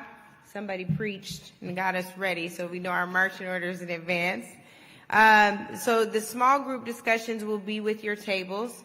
You're going to answer where you're from, what brought you here today, your connection to Greenwood, and if you are a descendant, who is your ancestor? So again, for some of us that don't have great memories, write it down. I know I have to. I'm looking at notes right here. Where you're from, what brought you here today, your connection to Greenwood, and if you're a descendant, who is your ancestor? Okay? Now here's the thing I asked DeMario if we could do. You guys got to do this quickly. What's your role in rebuilding Greenwood? Right? Again, we have Jaya as a great example, demonstrating whether or not you work in a large place, you have your own place, you want to do something new. What's your role in rebuilding Greenwood? And so you all can break out into these discussions now. Am I doing the conversation with the members up here? So the CBC members who are still with us, I believe it's Congressman Johnson, Congresswoman Jackson Lee, and Congresswoman Barbara Lee will join me up here for a discussion for the folks watching the live stream. It will also be brief, but did we lose Sheila Jackson Lee? Where'd she go? She here? Okay, she's coming back. Okay. So, everybody's leaving me. Well, dang. Okay, well, Congresswoman Barbara Lee, you're going to have to talk to me about the Truth and Reconciliation Commission idea you have and some others. And we can get started. You all ready to break out? Got about 15 minutes. It is 3:43. My math is bad. What time is that? 3:58? Yep. All right. 3:58 will return.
That's cool. Her dad was a part of this. My mom is 90, and she's She brought her information for.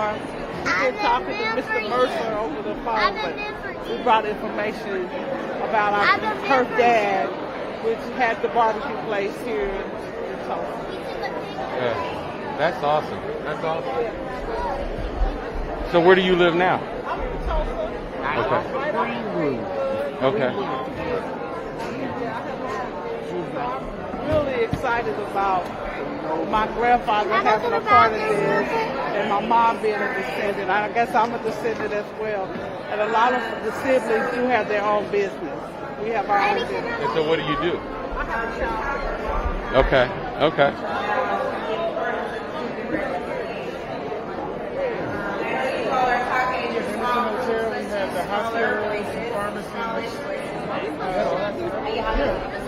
People all want to join on the east side. I think Congressman Johnson's going back too, so I'll go back. And he was going to be a filmmaker, and he was going to be here doing the documentary when he said. So his name is Noah Corman, and I just last week said that he was going to be. Thank you. So your son was doing a documentary? That's what he was doing. He and Jason were planning for him to come here.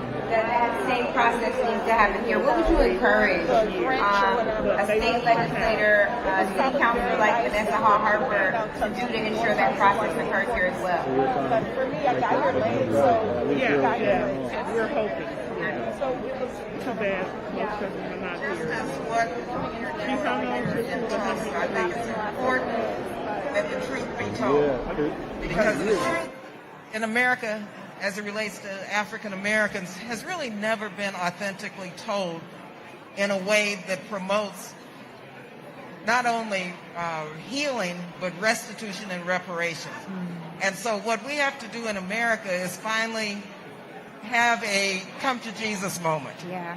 Have a day of reckoning where the truth be told. And I think what has happened in Tulsa, though, really sets us on the right course.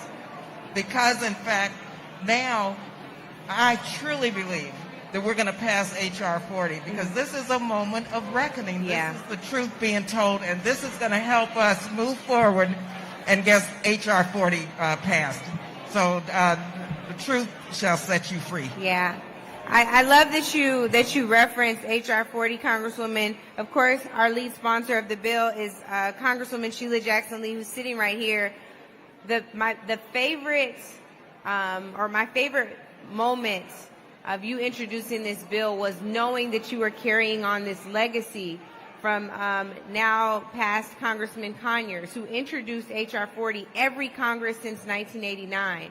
What led you, Congresswoman, to really keep this fight going and having the faith after all this time that Congress would really consider it, not just hold hearings, but consider it, pass it out of committee? What's giving you the hope that it'll make it past the House floor and maybe to the Senate? Reparations time is now. Yeah. And to my dear beloved friend who did carry it, but what most people don't know is that 1988 was when a Republican president signed reparations, the Civil Liberties Act for Japanese Americans. And African Americans were stand-up people. They were right there supporting, right there agreeing. And then this bill was written in 1989. And I do want to thank the Japanese American community. They are front and center with us, as are the rabbinical, the Episcopalians, and just an array of organizations, of course, from Human Rights to Urban League to NAACP. But as he was retiring, I was very honored to be able to be given this honor. And it was, I think, a duty. It was an obligation. It was payback. And so those early years were pretty dark years. Because for some reason, Americans have a hard time saying that word when it's us. And so we decided to take a different approach as we grew.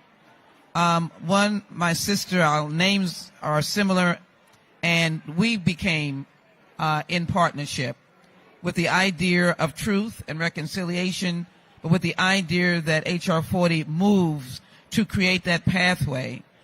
We were in a church yesterday, and the Reverend Dr., I have to call his name, Dr. Faison, said, there is no reconciliation without justice. So H.R. 40 represents that. But in any event, we began to look at human rights. We began to look at being more bold about saying, rather than, ask the question that we have always been asked, why, we say, why not? Yeah. We tried to get over this hump of, I didn't have slaves. I didn't brutalize anyone. I don't have any money to pay. I didn't do anything. And so we began to focus in, Angela, and thank you for your leadership. You got us where we are today, right in this room. But I begin to say government-sanctioned action, which is what is here in Tulsa. Government-sanctioned slavery. Government-sanctioned the black codes. Government-sanctioned Jim Crow. Government-sanctioned the lynching. Government-sanctioned the whole 20th century of segregated America. Government-sanctioned redlining. Government told states, oh, you handle the GI Bill. So when the soldiers came back, if I was in Mississippi, I'm just using an example, or in Texas, I didn't get the GI Bill. Maybe somebody else in another state might have, but I didn't get it because I was black. My grandmother didn't get Social Security because she was a domestic. And they wrote in the bill that domestics were not eligible because that means those employers would have to pay. And so this began to grind. And I said, why are we embarrassed? Why do we have a paper bag over our head? Mm-hmm. It is just for there to be compensation, but there to be relief. And so we began to coin the phrase, take from the Martin's book and say why we can't wait. Mm-hmm. Now we've got another phrase saying we've done our part. We paid our taxes. We've died. We've gone to war.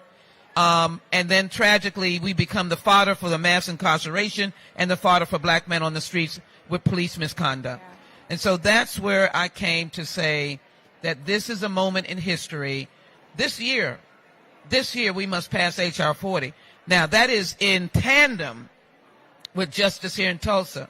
And we just feel that we have been catapulted right into the national fabric to say that there is no moving forward without justice for Tulsa, reparations, and to pass H.R. 40, which is legislation, which is a bill, which is a commission, and we have obviously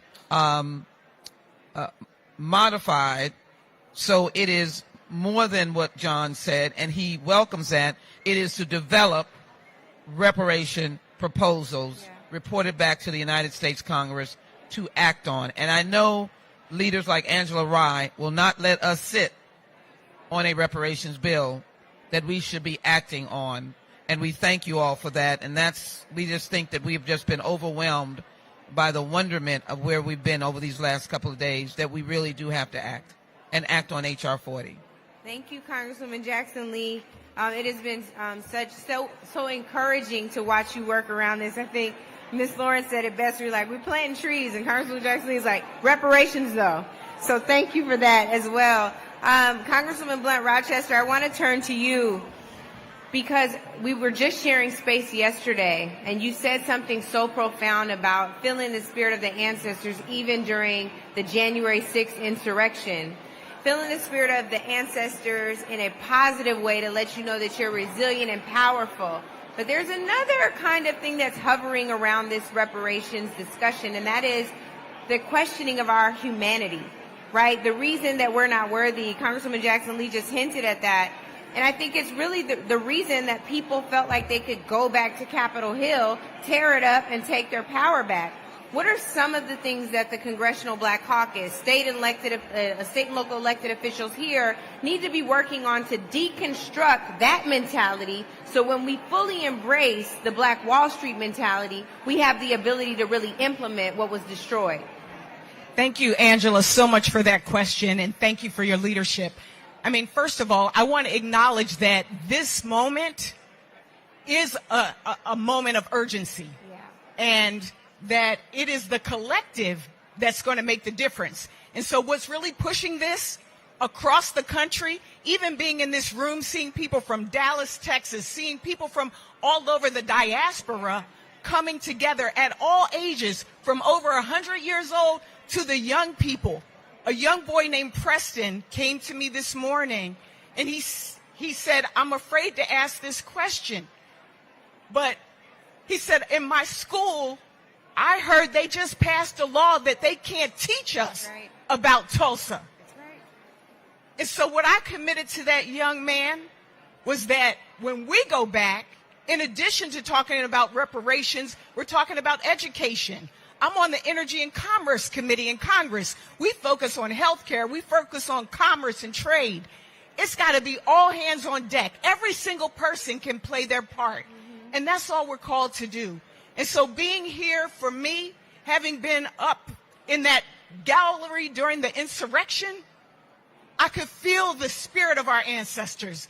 I could feel all of them, from Jim Crow to slavery to Tulsa, saying for us to do our part right now. So if you're a legislator, legislate, appropriate, get the monies directed. If you've never run for office, I never ran for anything in my life until I ran for Congress. Yeah. Never ran for anything.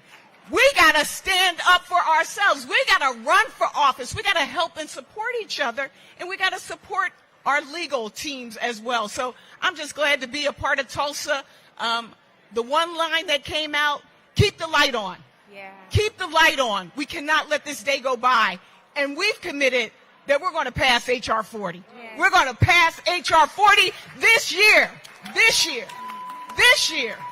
Thank you so much to Congresswoman Jackson Lee, Congresswoman Lee, and Congresswoman Blunt Rochester. I know Congressman Johnson had to step out, but as the primary sponsor of the Tulsa Claims Act, I also want to just acknowledge that also was the work of Congressman John Conyers, and again, to see you all carrying that on and making it stronger. That's what this is all about. So as you all begin to wrap up, because it's time, it's 3:58, and I would love for you all to come back from the red carpet and from your table conversations as you all are developing your calls to action. Let's give the Congresswoman another round of applause.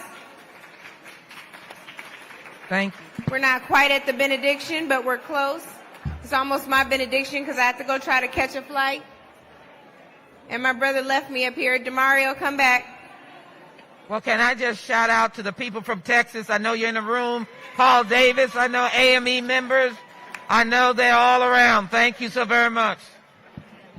Thank you all so much. I'm so grateful. I love y'all. And can we give a shout out to Angela Rye? There's Angela Rye who's keeping the light on.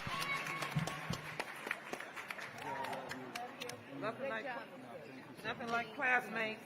Nothing like classmates. He's older than me. Oh, okay. No classmates. That's right. Let me get you right. Get you right, brother. Congresswoman Lee. I wanted that you knew my uncle, Kenneth Simmons. Yes, right. Yeah. That's my great uncle. In fact, he moved to South Africa where he passed right down there. I just gave Angela a book about the Simmons family and how that came. I know you gotta go. Yeah.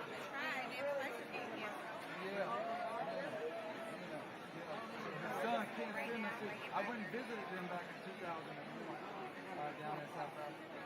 So I'll tell Ken that we know each other. Okay, I will.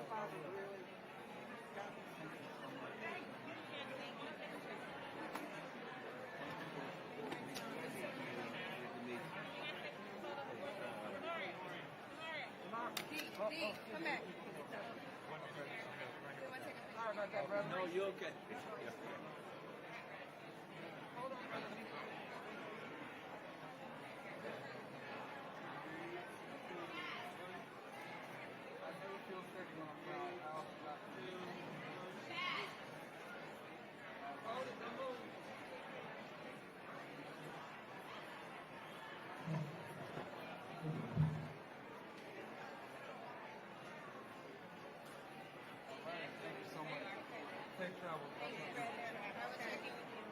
All right, 1, 3 people. All right, people. We're having a good time, and we're going to try to get these moving around. If we can get everybody to your seat. We have 3 individuals. Go ahead. Yeah, okay. We have 3 individuals who are going to talk for 1 minute about what they learned at their table. But one more time, let's give it up for Angela Rye. One more time.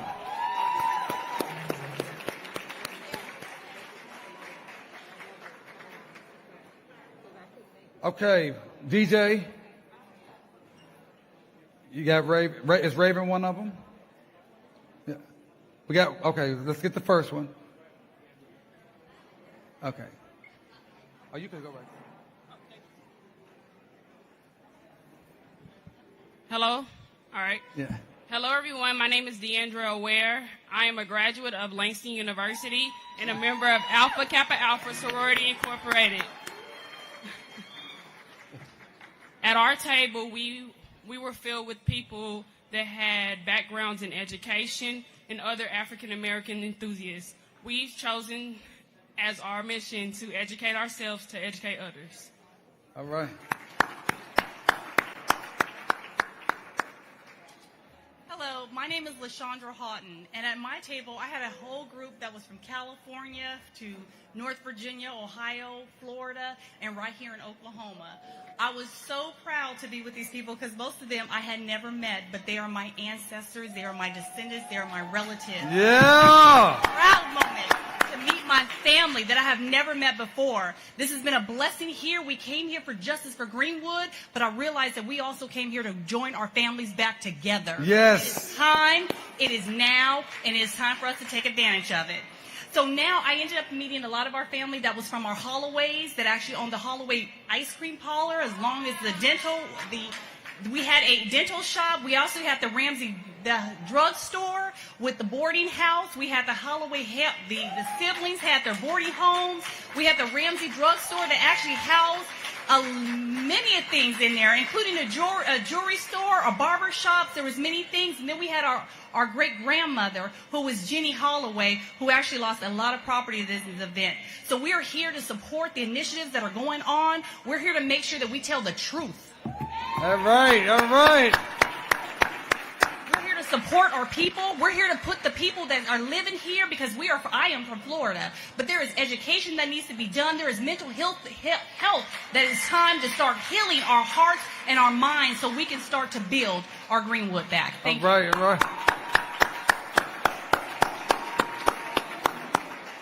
Hi, I'm Pam Butler. I'm from Tulsa, and I was a part of a group that represented people from Houston, from Indiana, from Oklahoma City, as well as from Tulsa. And to pick up on what she said, most of our focus was wanting to know the truth, what really did happen, and also to know the truth of what's happening now, because we've heard so many conflicting stories with what was canceled and whose fault this was and why that got built over there and how it's really for our community. So we really wanted to know the truth of it. And then many of us said, who were from Tulsa and Oklahoma City in particular, we want to get involved. We want to stop being on the sidelines. We want to get involved. Yes, yes. Talking it. We want to actually do the walking with it to make a difference. All right, great. And we got one more. Oh, when are you speaking? Okay, you want to do that? Okay. Okay, real quickly, we have Raven Williams, who is the great-granddaughter of A.J. Smitherman. A.J. Smitherman, one of the leaders of Greenwood. He had the Tulsa Star, which is considered the first African-American newspaper to have a national publication. Thank you. DeMario also represents my father, who is a plaintiff in the motion, so I wanted to thank him. I asked him if I could just come up here and thank all of you who are working tirelessly to help our family get justice and all of the families and the descendants get justice.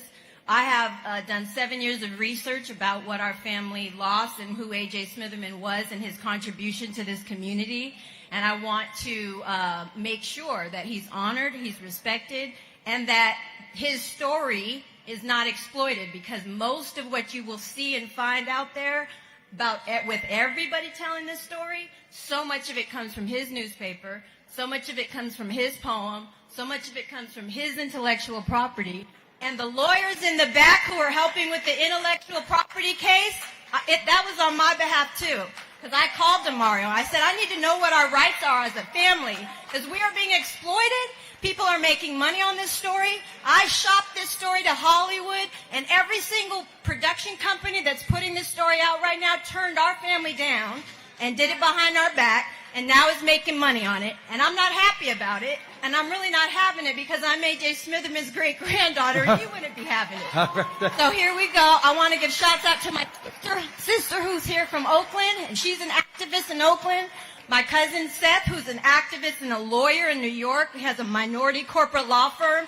So we have taken our roots when we lost everything and just used the blood and sweat and lots of tears. Because that congressional hearing, let me tell you, I haven't cried that hard since my sister was murdered years ago. I had so much pain in me. It was cellular. It's genetic. It's post-traumatic. And that's why you should be compelled to care. It's not just the money. We will never, ever have enough money to repair. Our family was torn apart. Our grandfather had to move from Oklahoma and the weather here to Buffalo to be close to the Canadian border because he died a fugitive. So as you can see, I'm very passionate about this, and I'm not happy about how it's going down. And no, we are not here to celebrate. We're here to demand. So I'm demanding, and I would like you all to help. If you want to stay in touch with the things we support, you can go to ajsmitherman.com. And if a project's not on that website, it hasn't gotten our endorsement, and there's not very many on there. The OWN project that's coming out tomorrow, June 1st, the first episode, that'll be on OWN and Discovery Plus. I'm in that, and they came and they showed enough due respect that I participated in that. But I'm just telling you, everybody's not doing that, and the commission certainly isn't doing that.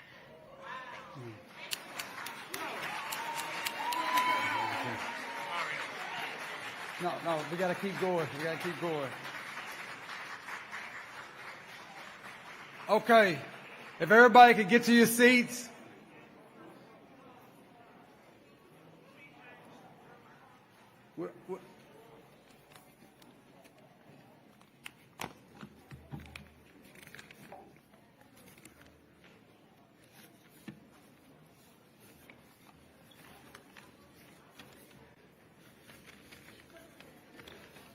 We are way over on time. Because of the Secret Service, we have to be out of here by 6. But I just wanted to let you know as we wrap up, did you feel the power in this room? Do you feel the spirit in this room? Do you feel the ancestors moving in this room? We want you to understand that this Greenwood diaspora is us. We are Greenwood.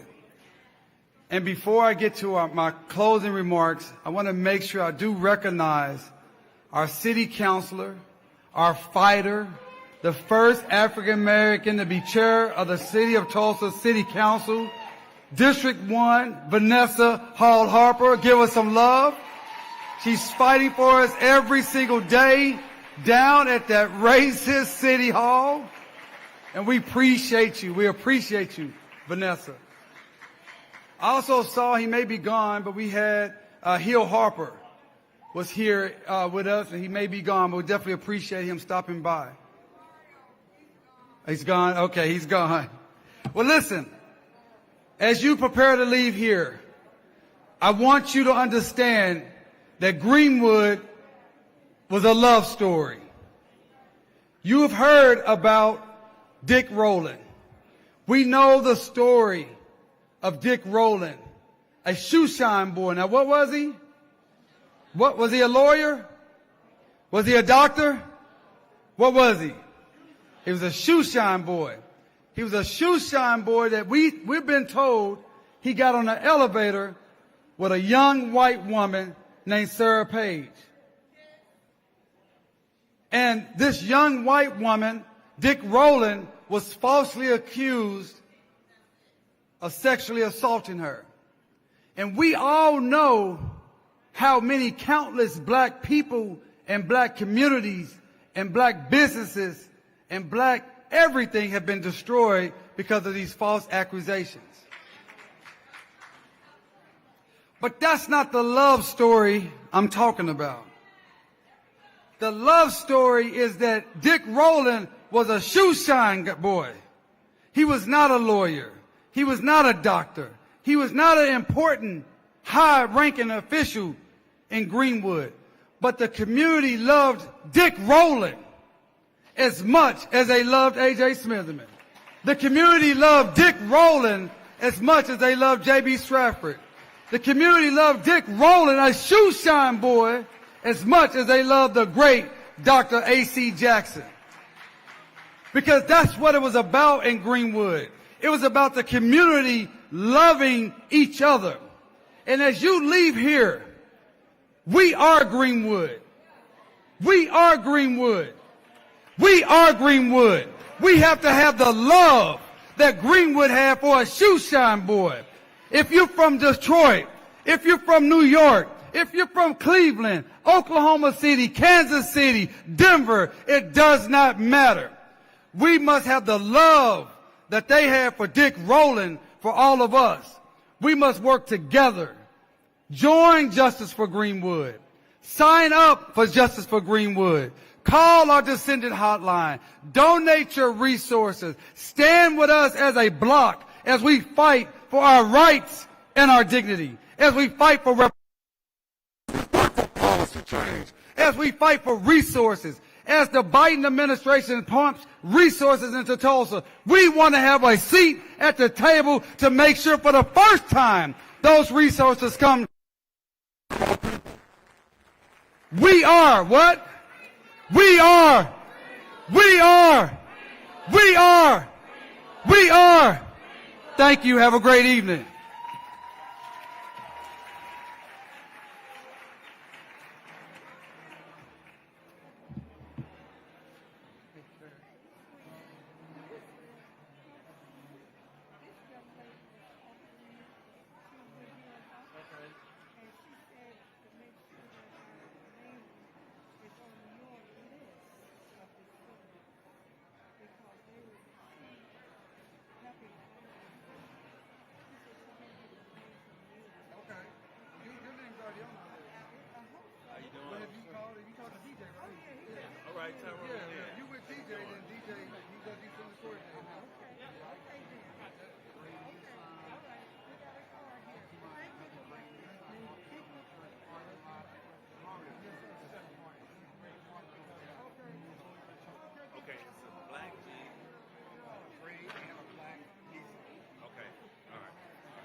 All right, folks, Roland Martin here. We, of course, have been covering this Justice for Greenwood Town Hall, and you've been hearing the stories. Come right on in. If you were watching the live stream when they announced that a former state official, Don Ross, was in the room, and so I had to let him know he was not coming to the town hall. He was actually coming here to chat with me. And that's why he's here, and he joins us right now on Roland Martin Unfiltered. Doc, how you doing? I'm fine. My back hurts, but I'm old. How old are you? You know what I mean when you get there. I'm 80. You're 80 years old. I'm old. I've talked to your son. Mm-hmm. I've talked to your daughter, and they said, growing up, this was the thing that you were focused on, getting justice for Greenwood. Well, I don't know what justice is anymore. There were a lot of things we didn't have, and we tried to get them. Justice, I don't know if we ever got that. Still ain't got it. Right. So now. So this was my focal point on Greenwood was to create this facility. Right. And that's what I'm proud of.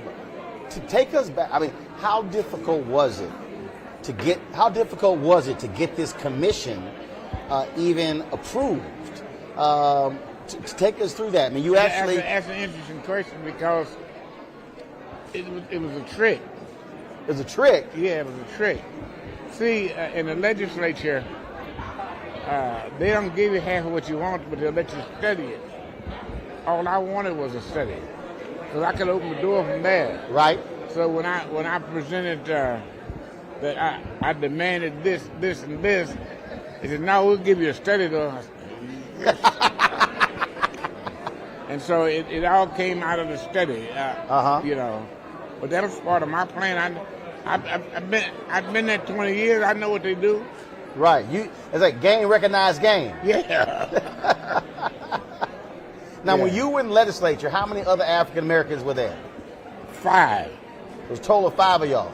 Let me count them. 1, 2, 3, 4, 5. Yeah. Had to be a little lonely. Huh? Had to be a little lonely. Oh yeah. Oh yeah. They isolated us. They treated us like stepchildren. You know. Sometimes they make you not like white people. I mean, the way they treat you. They just don't. They never treat us right. What do you make of? So first of all, I've heard people who not here don't know. Has the state of Oklahoma or the city of Tulsa ever actually formally apologized for what happened in Greenwood? That's the interesting thing. During the anniversary, I forget which one, we had all these politicians on stage. The governor was there, the U.S. Senator was there, Bourne, and all of them, and they're all talking about what a great job I was doing. I said, well, I haven't done anything because I hadn't been able to provoke you into an apology for what you haven't done. So it took a number of years for them to apologize for what they did to my community. Mm-hmm. I still haven't forgiven them. I'm still a little bit bitter. I hope it didn't detect it. You say you're still bitter. Why? Yeah. Well, there's so much that could have been done that should have been done. But white people and some of the black lackeys hid behind that. And we never did get done what we could have gotten done here. You know, there's still some work that should have gone on in this building that will never be done now. Mm-hmm. You know, so yeah, I'm a little bit bitter. How do you feel about, City of Tulsa builds this $30 million museum, Greenwood Rising? They are trying to create this tourist thing around Greenwood. And, you got the lawyers and fighting for the survivors and the descendants. And truth be told, I mean, I've covered stories all over America. $50 million is not a lot of money to create a victims' compensation fund. The federal government created a multi-billion-dollar 9/11 fund. Mm-hmm. That's not a lot for an oil-rich state. Mm-hmm. Well, it's interesting you say that because one thing you have recognized is we are a wealthy state. We are wealthy. We got money. Right. And you can't squeeze a dime out of them white folks. You can't get none of it. And anybody say we're getting it in line. The Chamber of Commerce, all of them lie.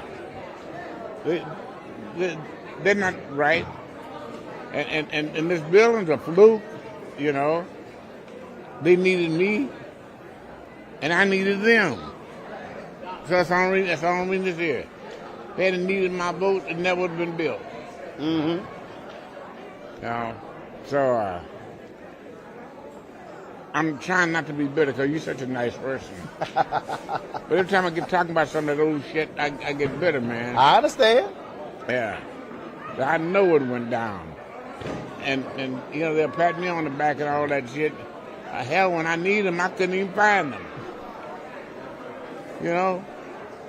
So, let me tell you, when I put out the call for reparations, not one sorority, not one fraternity, not one church or any group stood with me. I stood by myself. By myself. Mm-hmm. And as soon as it looked like I was going to get some attention, everybody was for it. They come out of the woodworks, man. So I'm glad I retired, but I'm still a little bit bitter at my community. Right.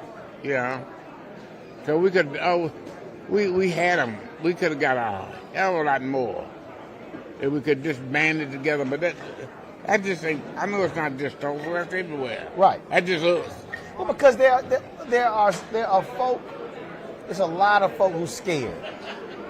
Look, I mean, people come up to me and they're like, man, Roland, did you really say that? I mean, aren't you scared? I said, look, the white folks ain't giving me nothing now. I said, why am I going to be quiet in the hopes that I'm not going to get something tomorrow? Yeah. I said, hell, I might as well say something. Yeah. Then I actually might get something.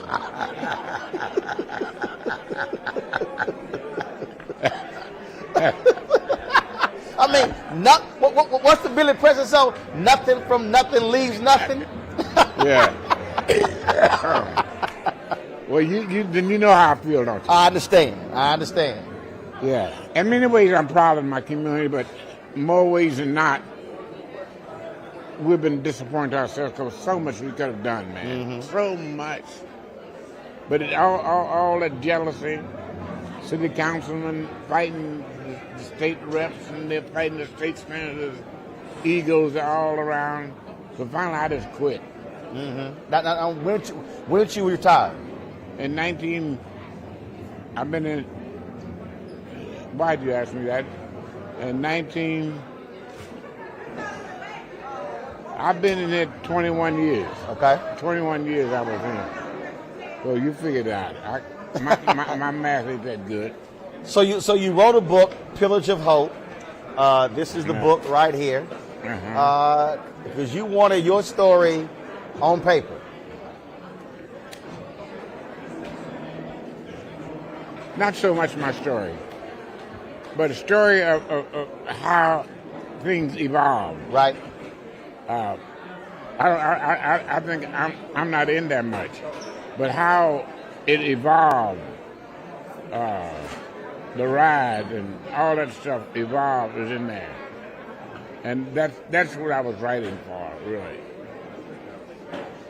What I was reading the tweet from Jelani Cobb earlier, and he's been going around Tulsa, and he said he's shocked the number of white folks today who actually believe the massacre never happened.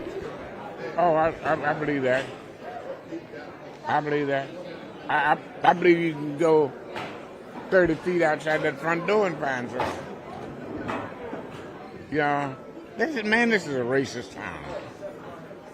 I know we say that about Chicago, say that about everywhere, but I think if we compare records, we got it. You said you compare notes. Yeah. You ain't never had no ride that killed, they say 300, could have been many 1,000 people. Right. Threw them off in the river and Samoan pits. No. It's a tough town. I've run into a lot of young brothers. We've been here since Thursday. And I run into a lot of young. Oh yeah, we've been. You might well move in. Yeah. We've been covering stuff all over. I've run into a lot of young brothers and sisters. A lot of them are starting businesses, and they really are taking hold of Black Wall Street. I hope. Don't get fooled by this affair. Tomorrow they won't know shit. I'm telling you, man. Well, in fact, I told DeMario and I, we were at dinner, and that was last night, and I said, DeMario, I really believe that this can become an annual 4-day event. I said, but I said, like I did a panel called Reimagining Wall Street. I said, I appreciate being asked to do it.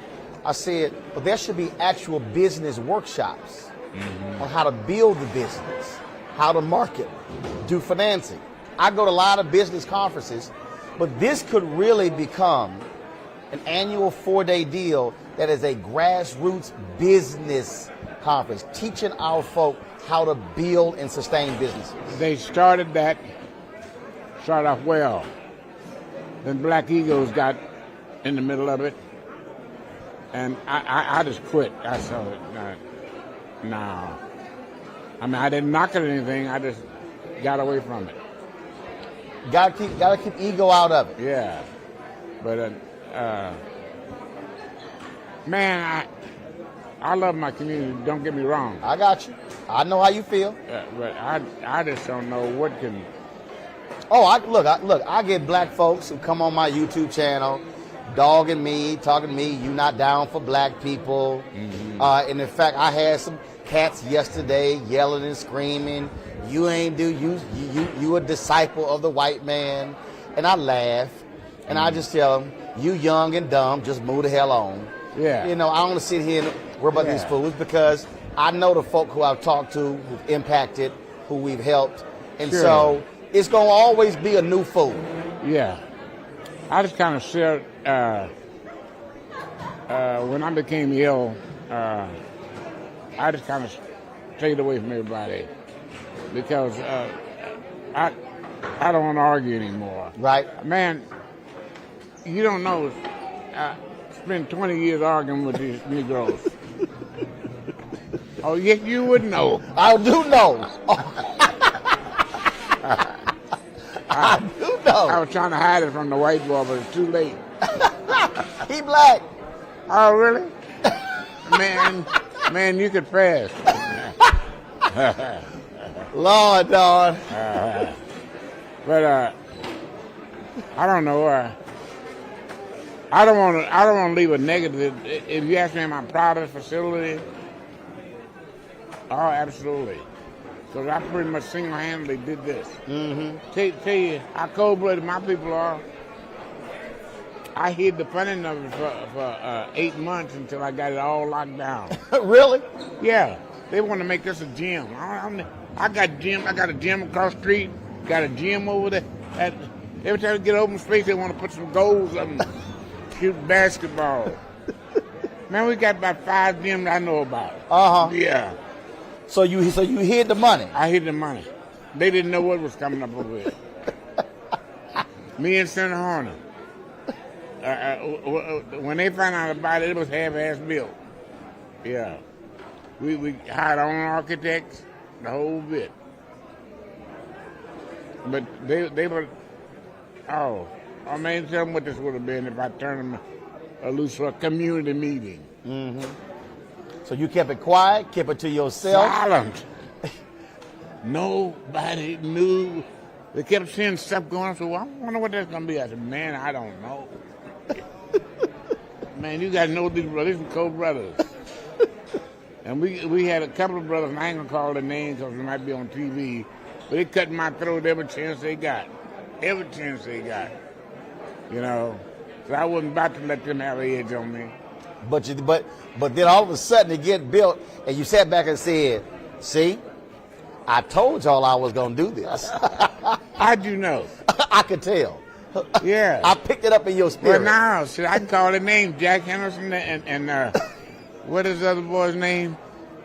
Oh, I forget his name. I'll think of it. Yeah, it was 2 of them that fought me down the line, man, lied on me. Man, we had a chance.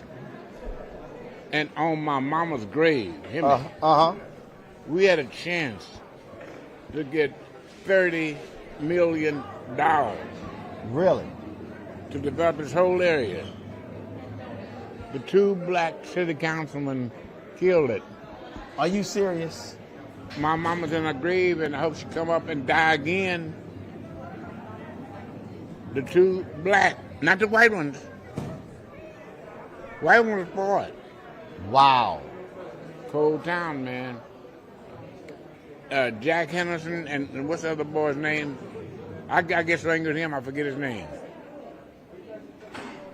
And then he just got beat by that girl, the city president now. Mm-hmm. Yeah, that was wonderful. Yeah. Well, see, I know she's something because she keeps her gun on her hip. Oh, does she have a gun? Oh, she stood up in here. Vanessa had a gun. She said, no, she said, I don't go nowhere without my gun.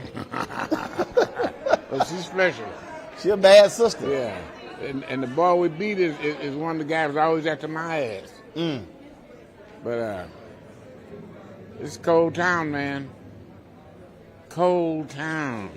And it has so much it could be proud of. But our leadership, including me, we're so thin, indifferent. Mm-hmm. I can include me in that because I'm tired now. No, but no. Yeah. No, listen to me real clear. But you did your job. When I'm on the board of National Association of Black Journalists, and we went after CNN, they had no black top executives. Mm-hmm. So I called Bernard Shaw, longtime anchor at CNN. And this is what he told me. He said, Roland, every generation has had to do their part. It's now your time. Mm-hmm. So you ran the race. Mm-hmm. You passed the baton. Yep. And You ain't supposed to run the race forever. Thank you for saying that. Because even my kids ask me, Daddy, why don't you go do this? You got a name. I ain't got no name. You know, I did what I was supposed to do. And now I'm through. You do something. Right. You know, that's my kids I'm talking to. Right. They want to demand to me before they demand themselves. Mm-mm. Yeah. No, my parents are 74. Uh-huh. They did their job. That's right. That's right. So I'm not as bitter as I appear to be, but I'm also not very comfortable. Mm-hmm. You know, because you know what it could have been. Oh God, man! And that's what's yeah. I know how that feels. I ran the Chicago Defender, and I knew the vision I had, and I was adding podcasts and magazines, and we were going to do events. And they came to me and they were like, "What's?" And here you get this historic black newspaper. And I'm talking about. I mean, I had the vision, and I said, "Man, look, these are all black millionaires." I said, "Look, if y'all would just get out my way and let me do what I've been trained to do, this is going to be one of the biggest black-owned media companies in the country." I told them. They sat there and said, "We just want to be a small community newspaper." I said, "I gotta go." Yeah. I left. I sold that newspaper and the Black Dispatch when I was a kid, I guess 18. Mm-hmm. No, younger than that. I don't know how old I was. Shit. I've been gone 14 years, and it still hits me what could have been. You know what I'm if talking they about. had gotten, You know what I'm telling you. Look, I've done a lot of other things. I got my own company now, but I'm sitting there like, if y'all would just gotten the hell out of the way and just let a young brother do what he was destined to do, what it could be for our people. They were jealous of you. They were jealous of you. You had the vision and the energy. And I'm telling you, I know it because I feel that's the way they treated me. You know, you had the vision and the energy to do it. Right. You were creative. Right. Yeah. All right. What are you? Last question for you. What would you just visually? What would you like or hope for this place to look like in 20 years?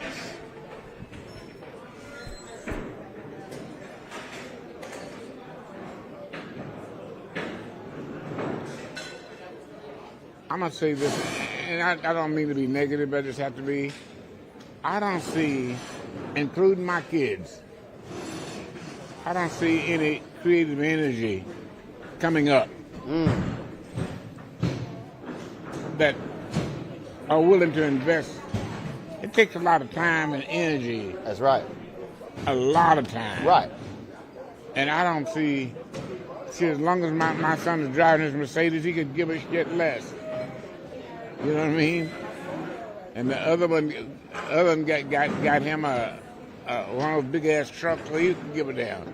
My daughter, it probably cares the most, and she got the least. She's a teacher. She's a teacher. How'd you know? She told me. I interviewed her. Oh, okay. Yeah. Yeah. Rest of them, they don't care. She really does care. And she stays on my ass to keep me caring. But, well, I've talked to a lot of cats. I've talked to a lot of them, and it's some young folks. They got the vision, and they got the heart. Oh, I hope you're right. I think what has to happen is you're 80, I'm 52. Some of these cats are 20s and 30s. And so we got to be able to have these intergenerational conversations, sharing knowledge, sharing expertise to be able to help them. I think you're right. I don't know if I have the energy anymore, though. No, but you ain't. What you did, that's what I'm saying. See, you're 80. I'm 52. It's a 28-year gap. And so the reality is my job is to operate as an elder to the person who's 25. That's a 25-year gap.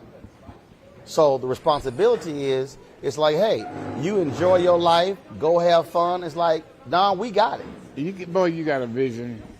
Boy, I wish I had more Negroes like you.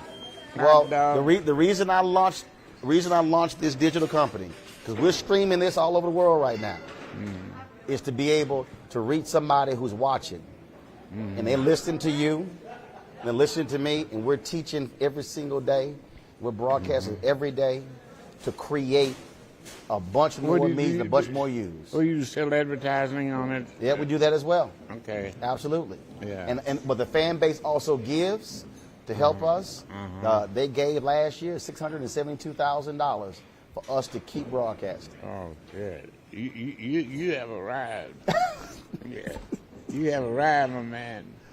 Well, we would like to give $1 million, but look, we're gonna take every single dollar. But the point is to use it and to teach and to give information. 'Cause information is power, and then we do that. Look, it's not on. All I can do is give it. They got to be able to take it, but you got to have somebody who gives it for you to take. Boy, you understand it. You sure do understand it. You do, man. Man, you give me hope. It's a lot more. It's a lot more me out here. Trust me. I haven't met him, but I'm locked up in this country town here, and he said, "Ain't that country?" I can't even say it now. Well, we gonna stay on this wall. We gonna keep hitting them. I asked your daughter, I said, is he coming? He coming tomorrow? She said, no, he's not coming. And she said, well, he might come talk to you. And then when she told me, she says, they called me this morning and said, he coming just to talk to you. Oh, you talking about kicking me in my ass? I didn't want him to come to talk to you. I got a raw. My back still hurts. She been kicking me in my ass so hard. But I'm glad you did. I am too. You know, I watch you all the time, and had it not been you, I wouldn't have come. I know it, because I didn't feel like it. I didn't. Well, I appreciate that you did. Yeah. And I'm glad that you signed the book. Yep. I'm definitely gonna read it. And let me touch my man's hand. Yeah. All right. He lives here. He's a videographer here in Tulsa. We hired him. Have we met before? What do you do? He's a video guy. Oh, okay. And he's on my team from DC. Oh yeah, the big shots there. He's on my team from DC. Okay, hey Team DC. Yeah. Well, I'm gonna ease him out of here, good friend. Let you go do what you gotta do. Everybody who's watching, the book is called Pillage of Hope: A Family History from the Trail of Tears, Slavery, Segregation, the 1921 Race Massacre and Beyond. Memoir by Don Ross. Don, Brother, I appreciate it. My pleasure. My pleasure. I appreciate it. Y'all can take him away. Yeah. Your chariot awaits. Well, I was wondering who's going to be long-winded, you or him. He 80, but he still go. Drag him here, kicking and screaming. He told me. He said his back still hurting because y'all dragged him here. I appreciate it. You be well.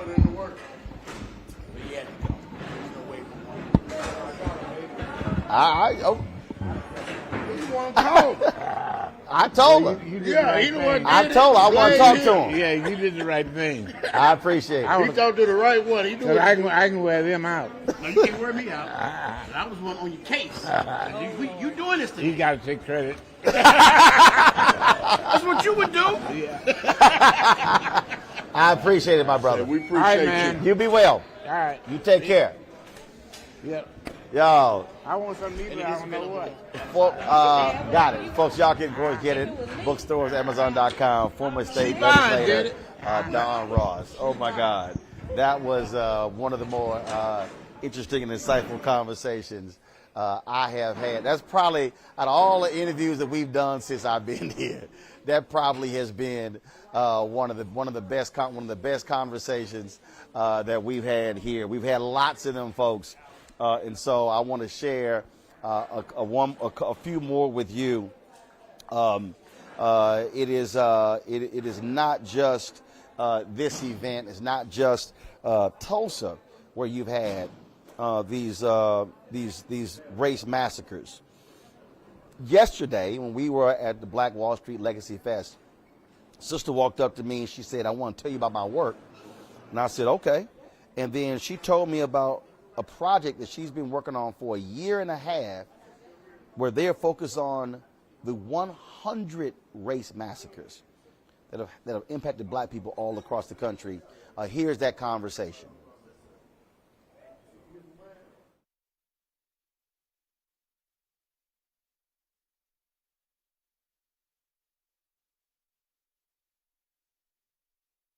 Independent research center that explores all of the many black massacres that have taken place historically here in the United States, starting in 1866 all the way up through World War II. And so there are about 100 plus of these very similar incidents that occurred here in Tulsa. Now, where is it based and how long has it been in existence? So we are based in New York City, and it has been in existence for approximately a year. Mm-hmm. And what caused you to start it? What was the impetus? Was there one in particular? Yeah, absolutely. So I am an attorney by trade, and I teach and study crime and state-supported violence. But I'm also from Wilmington, North Carolina. So I'm a native of the place of the only successful insurrection in the United States today. And so there's a lot of history wrapped up around Wilmington, North Carolina, and the ways that the black folks in Wilmington, North Carolina had these types of atrocities perpetrated against them. But like many people here in Tulsa, I didn't learn about it until I went away to college. And so it's something that I've been studying for about a decade now. I have been teaching in that area, and then just last year decided to not only start the center, but to go on a research trip. And so I've been driving across the United States, going into archives, talking to descendants and community members about the impact. But in my work as an attorney, we're also laying the claims for reparations, not only for slavery, but also these very specific incidents that took place across the country.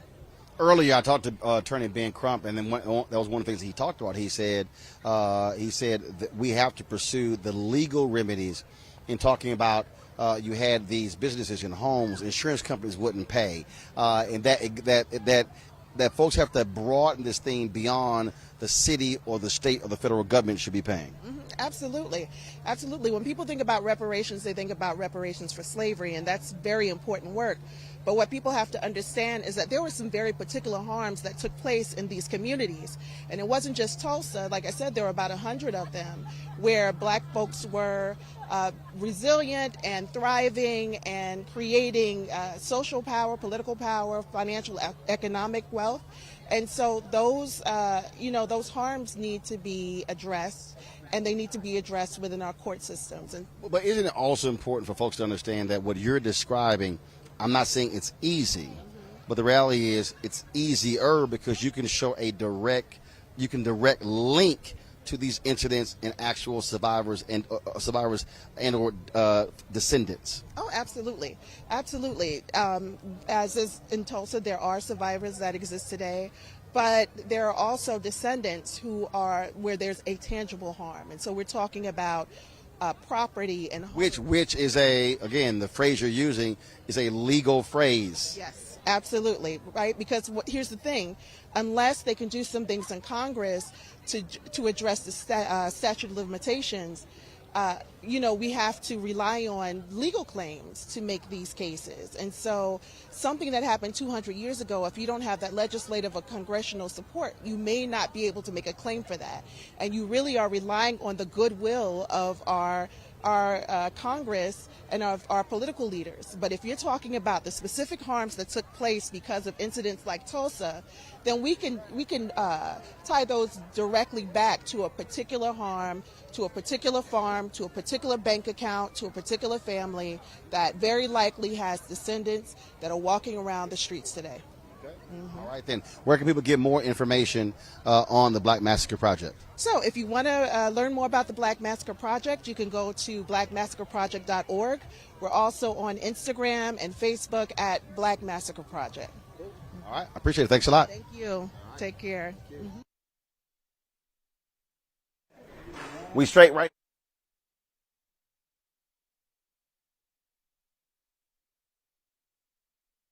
About the project that she's working on. What's happening behind us, they're breaking this whole thing down. President Joe Biden is going to be here meeting with the survivors, the 3 survivors, as well as the descendants.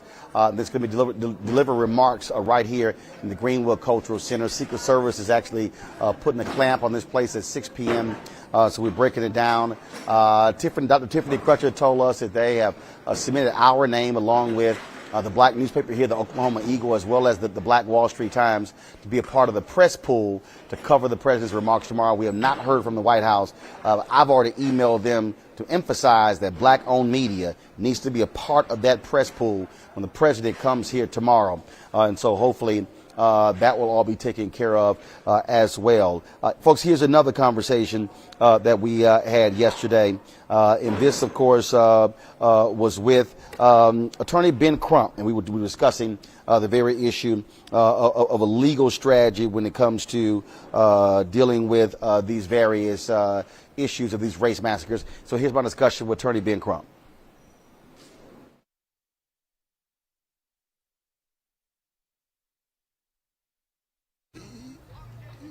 We are standing, literally, and we've heard this described numerous times, we're standing on the largest black crime scene in American history.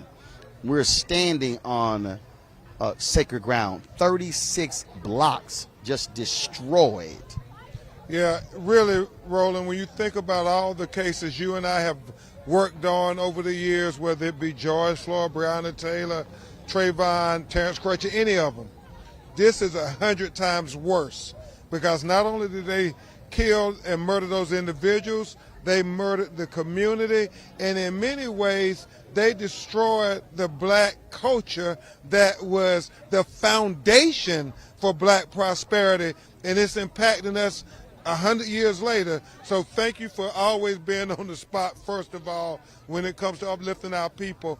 But thank you most importantly, Roland Martin, as we take a page from our Jewish brothers and sisters, when they talk about the Holocaust, this was a Holocaust situation, and they say, never forget and never again. Absolutely. And the thing is, well, I keep trying to explain to folk, when you, first of all, it was destroyed, rebuilt. Those black folks, the insurance company wouldn't pay, but they were paying on those insurance claims, those insurance payments. They got no assistance. Rebuilt it. Okay, what I keep trying to explain to people is, where would this community be had those white domestic terrorists not done it? That's the thing that I'm constantly trying to explain to people. We are always building, rebuilding, building, rebuilding. We don't have a continuum of 2-3 generations without having to rebuild because of white supremacy. Absolutely. And Roland, Attorney Monique Preston and I were talking about this. You're really talking about a legal case, because when you think about being able to transfer wealth to your children and your descendants. Well, that's what they would have been able to do in the Greenwood community. I mean, they had some of the most prosperous businesses in the United States, and they were not able to leave their children anything after they dropped bombs on this community. And it goes back to, slavery. The reason white people have all this wealth, generation after generation gave houses, businesses, bank accounts, land, exactly, land.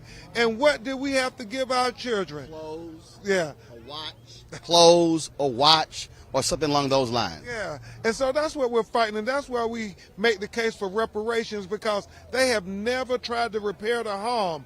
America, you owe a debt, as Dr. King said, to black people in America. And Black Wall Street here in Tulsa, Oklahoma, Exhibit 1. What let's say going forward, let's say and I keep asking people this here, we're commemorating, but what should we be doing and talking about June 2nd, June 3rd, June 4th? Because it's one thing to do this on an annual basis, but my deal is, what do you do in between the commemorations? Yeah. That's an excellent point. We need to go ahead and file lawsuits, legal documents, because this is America. We're supposed to be a nation of laws. So we believe we have the legal right to get reparations. H.R. 40 that Congresswoman Sheila Jackson Lee is sponsoring. We need to be working, talking to all our Congress people, because right now, Roland, whether it's George Floyd, for Justice and Policing Act, or reparations, this is our time. This is our summer. If we don't seize this moment before America move on to infrastructure, before they move on to what they're doing with Putin and everything, we will lose the opportunity. So everything we can get in this month of June, it is crucial. This is the battle. Well, that's why what I'm framing this is that this should be considered the third Reconstruction. And we should be looking at this as a 20-30 year thing. The first Reconstruction was 10 to 12 years. The second one, 14 to 20. This should be seen in that same vein. Yeah. Now that's profound, Roland Martin, a third Reconstruction. And when you think about Reconstruction, what is it about? After you survive a war, that's when you have Reconstruction. Well, nobody can say that this wasn't a war that devastated this black community, that impacted all black America. So this is the perfect catalyst to start this third Reconstruction here in America for black people. After the Civil War, you're right, it only lasted 10, 12 years, and then we didn't get our 4 acres and a mule. They went back on all the promises just like they did with the Native Americans. But right now, with black media-owned companies being able to hold them to account, we have to start this black Reconstruction. All these young activists out there who are on social media and everything, no, you need to gear that towards this black Reconstruction idea and put all your intellect, all your diplomacy, all your strategy to this effort that will last beyond a tweet. Absolutely. Ben Crump, always a pleasure, man. Hey, I appreciate it. Hey, thank you for being there with George Floyd family. We went to the White House and covering it live. You know, people as far as Germany took your live feed and put it on their newscast. Only you, Roland. I appreciate it, baby. I appreciate it. All right, brother. Love you. That was attorney Ben Crump, folks. There are a lot more conversations that we've had. We're going to share more of those tomorrow. We'll still be in Tulsa tomorrow covering President Biden's visit to Tulsa in the Greenwood district. But we could not on this day. Today is the actual anniversary. The massacre started after sundown on this day and went through sunrise. And so on this day, we wanted you to hear from two of the survivors. One of them is 107 years old. She was a 7-year-old girl when all of this happened. The other, he was only 6 months old. They are two of the three survivors. They are brothers and sisters. We had an opportunity to catch up with Big Red and Viola on yesterday at the Survivors and Descendants Luncheon that took place downtown. And here is my interview with two of the three survivors of the Tulsa Race Massacre that took place 100 years ago today where 36 blocks of blackness was utterly destroyed by white domestic terrorists. Listen to their conversation. This week from folks and photos and interviews and all kind of stuff. Are they running you ragged? Now, I have to start with, I'm a little hard of hearing on that side. I said folks have been sitting here taking pictures and a lot of energy having y'all in the parade and other events. Are they running you ragged? Oh, yes. Oh, yes. Yes. But I love the parade. The horse, we had a chance to ride in a horse and wagon. Yes, sir.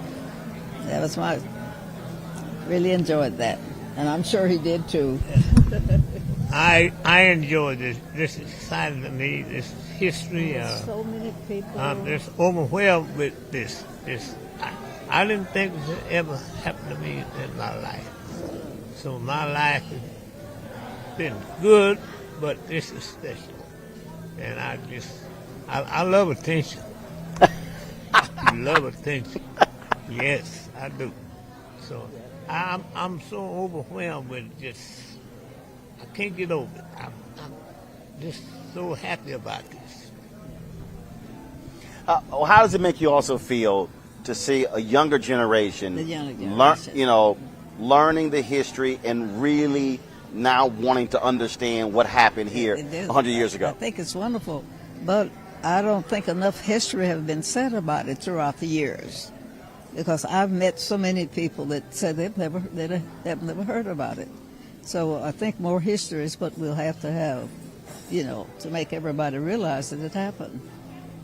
I have a niece, she's 70 years old, and she says she didn't know about it. Just right up there at Bartersville. She's 70. Yeah. So I hope more history, and every year have a little celebration like this. It would be not this big. Oh, this is too big, but you should always, recognize it. No, I say have one every year, make it bigger. Yeah, make it bigger. That's right. Now I tell the young people, look up, don't turn back. I tell them, you are number one. So it's only one. We only live. All of us is the same. Races, creeds. We are Americans, and I want you to believe you are number one. So that's what I tell the young people. Yesterday at the parade, I was glad to see mixed kids. Black, white, green, all colors. So that brings us so close together. We are only one. That's all we got. My nephew out there, he said, Uncle Red, tell him what it's all about. You are number one. We are Americans, all of us. So I want to be treated like America. See, I want justice. That's what I'm looking for. So many people got a chance to listen to y'all's testimony before Congress. And I must say, to listen to you speak, talking about remembering what happened, and painting a picture of that night, of the terror, was just so hard to listen to. Yeah. And folks don't understand the pain and agony that black folks have had to experience in this country. I know that we still have some of that pain and action. Like, I don't sleep all night, and the darkness and any little sound, all these years later. Oh, sure, every day. Why not? Every time of day that it happens, look like you think about it. It's something that'll never pass with me. No, sir. Describe for folks what that community looked like and felt like, and what it was like. Just the folks that I saw was falling, being shot and killed and bleeding, houses burning, and smell smoke and seeing fire and heard airplanes raining, and just a rumor, and it's wondering how you had to be gathered up and moved out of the community. My parents was told to save our lives. So that's the part that I can remember hearing. Where did y'all go afterwards? I think to a little town called Claremore, Oklahoma. Yeah, from here. We lived someplace up there out on the north end of town, and so I don't know the name of the highway or anything, but that's where we went and stayed, lived for. And that was the pleasure of me in the parade today is have a chance to ride in drawn by a horse. I don't know what was the name of the wagon we rode in, but it was real nice. I thought that was really nice, to represent the. Because I think then most people was using horse and wagons, and because my family didn't own a car, and that was our way of transportation. Yeah. How old were you when the massacre happened? 6 months old. Just only 6 months old. So I was born January 11, 21. That happened in June. So where did your family, after the massacre happened, did your family stay here? Did they flee? Where did they go? Well, we all were together. That's my sister there. We all went to Got you. I'm sorry. Yeah. We went to Claremore, Oklahoma, just like my sister. Now how far is that from here? I have no idea. It took quite a while to get there with a horse and wagon, So you go there. Now, how long did y'all live there? And did you return back? Not to Tulsa then. No. My parents were sharecroppers, and you probably know about or heard about how we didn't plant the harvest where we would have to do it, and that was his way of making a living for us. Now, as I've said, I never did see any money exchange, but the way of living, of housing and food is what to receive for that kind of service. Was it hard for you growing up in Greenwood, having that experience, and seeing it destroyed and never been able to come back? Well, later in years I did, but not until I was a teenager.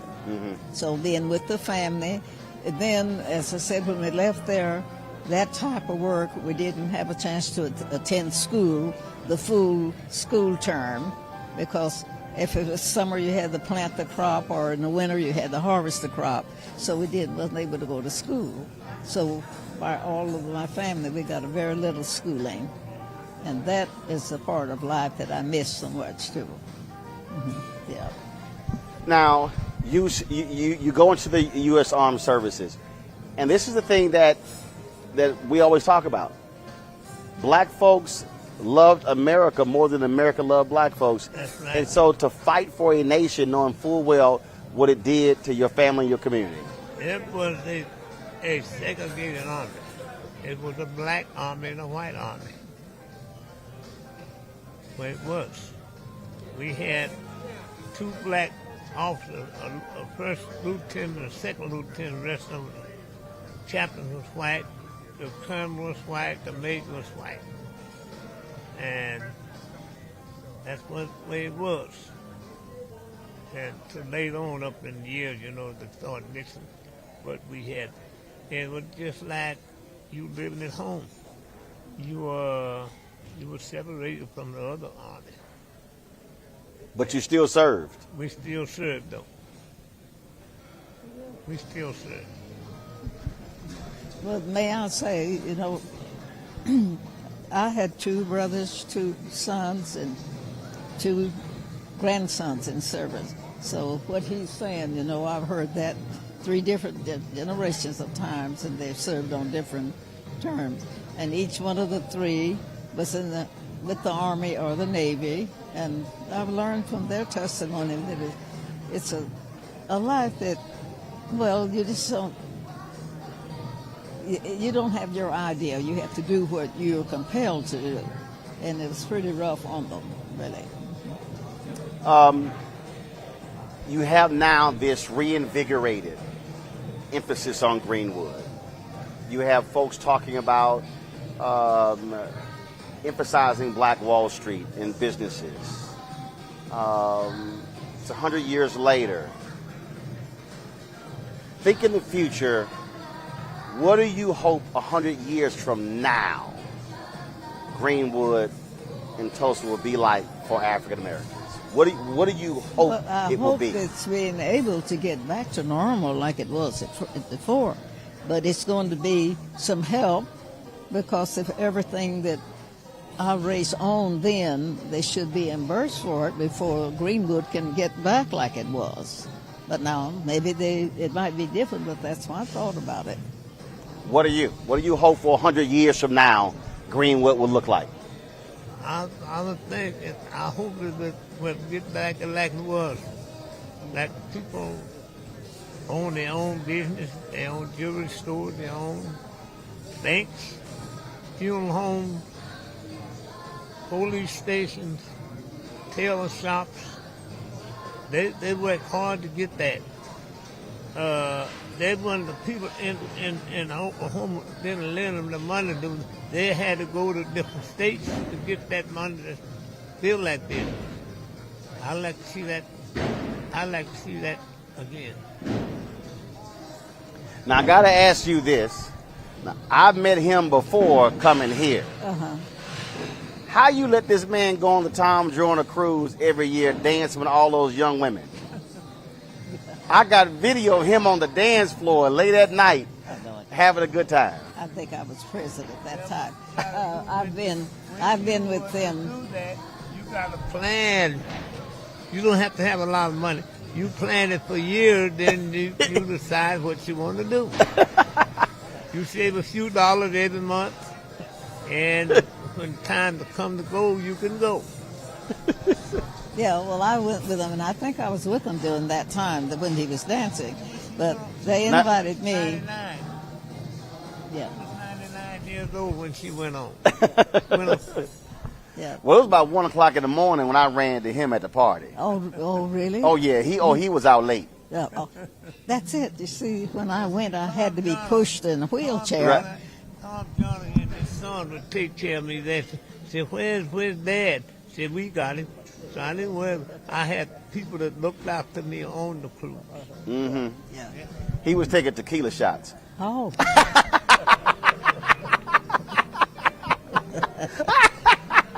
Oh, he was on that dance floor just getting it. Oh, I'm sure. I love life. Huh? I love life. I love people. But he said tequila shots. I had to think twice what the kind of shot that would be. Now, what kind of shots are they getting? What's this little herb that's growing?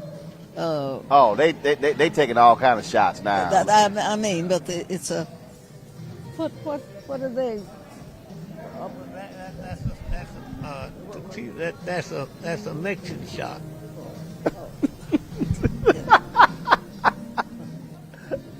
That's my trouble. I can't think sometimes of the next word I want to say. It's all good. It's all good. So you absolutely love life and you live it. I tell people all the time, my hashtag is live life, love it. You got one. And you don't sit there going through life being sad. Yeah. And I think being active like that, I see he had a large family and everything, and he and the family was always together. I think you dance more with your little granddaughter than, and so that makes a difference, that just love it. It's part of my life. Yeah. Well, my philosophy is if my legs still work, let's go. Well, sure, I know. I wish mine did, but this knee don't go very fast for me. So. Well, that's why I said, people ask me all the time, they say, man, you always dancing and stuff. I said, look, there's ever a day I can't dance, there's going to be some video of me getting down. So I can always say, just play the video or you'll see the evidence. Oh, no, when they give it a little tune, I can move up the upper part. You got the shoulder dance? What's going on now, it's taking a plague away from the people. It's not going to be like it used to be. See, when you work 8 hours a day, you want to come home and like to have a nice dinner weekend. You like to go somewhere. You like football. You like to go to football, or baseball, or basketball. You can't do that no more. Well, hopefully, if folks take their COVID shots, we'll be able to get back to normal as fast as possible. That's what I'm hoping. Uh-huh. Well, we have enjoyed being here. Greenwood is sacred ground. More than 300 folks lost their lives. But our mission is to keep speaking truth and keep the story going, and not relying on somebody else to tell our story. And we're going to make sure that folks always are aware of your story, what happened here. I appreciate you digging me up and pulling me in on this. Well, I appreciate it. Well, like I say, I'm always running to him late at night on the dance floor. So see, I didn't see you late at night on the dance floor, but like I said, I got video with him. Oh, really? Oh, yeah. Well, I appreciate it. I hope y'all enjoy the rest of the weekend. You get that Hollywood attention with all the photos and all the love they've been showered on y'all. We will. We will. I'm sure we will. Experience, and it's something just special, you know, to be honored, to be telling a story about history. That's what I like. And I bet you didn't mind that $100,000 check presentation up there, huh? Oh, man. Oh, my goodness. No. I didn't think this would ever happen to me. I've never seen that much money. Huh? I haven't either. Say it again? I've never seen that much money. There you go. We never had no money. Get this back on you. There you go. I used to work 10 hours, I get 10 cents an hour. 10 hours, $1. Yeah, you know me, I've done the same. So, but this was an honor. I appreciate you folks, including us. We've all enjoyed it. Up at 5 o'clock in the morning and you quit at 5. My grandson, Fraser. Huh?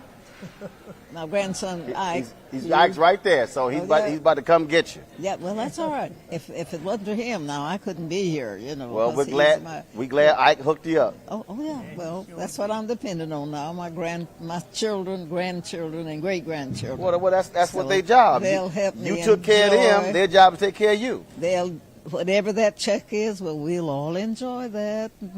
Hopefully have, like I tell them, well, I won't be here much longer to help you all do it, but we're going to have fun. But you're going to enjoy it while you can enjoy it. Well, sure. I mean, there's so many things we need, you know, so just getting things that you need makes you feel better and be able to live longer and be satisfied, and so it's a...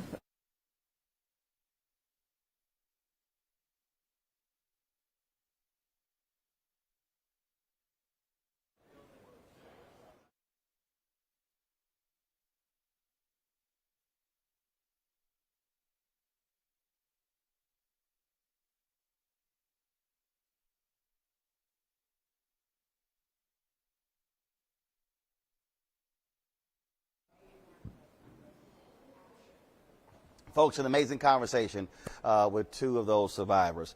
That is it for us. We got to clear out of here, y'all, because the Secret Service got to lock this place down. We got more interviews. We're going to actually restream this in our normal time. We normally go live at 6 p.m. Eastern, and so we're going to do that. Hope you enjoyed all of this. We are so glad to be here to commemorate the 100th anniversary of the Tulsa race massacre. Black Wall Street here in the Green, here in the Greenville district, folks. It has been amazing just talking to the people here, the history, but also important how we move forward and then rebuilding our black infrastructure and our black community. That is it for me. For all of the team here in Tulsa, we thank you so very much, folks. We will see y'all later. We'll be broadcasting here tomorrow.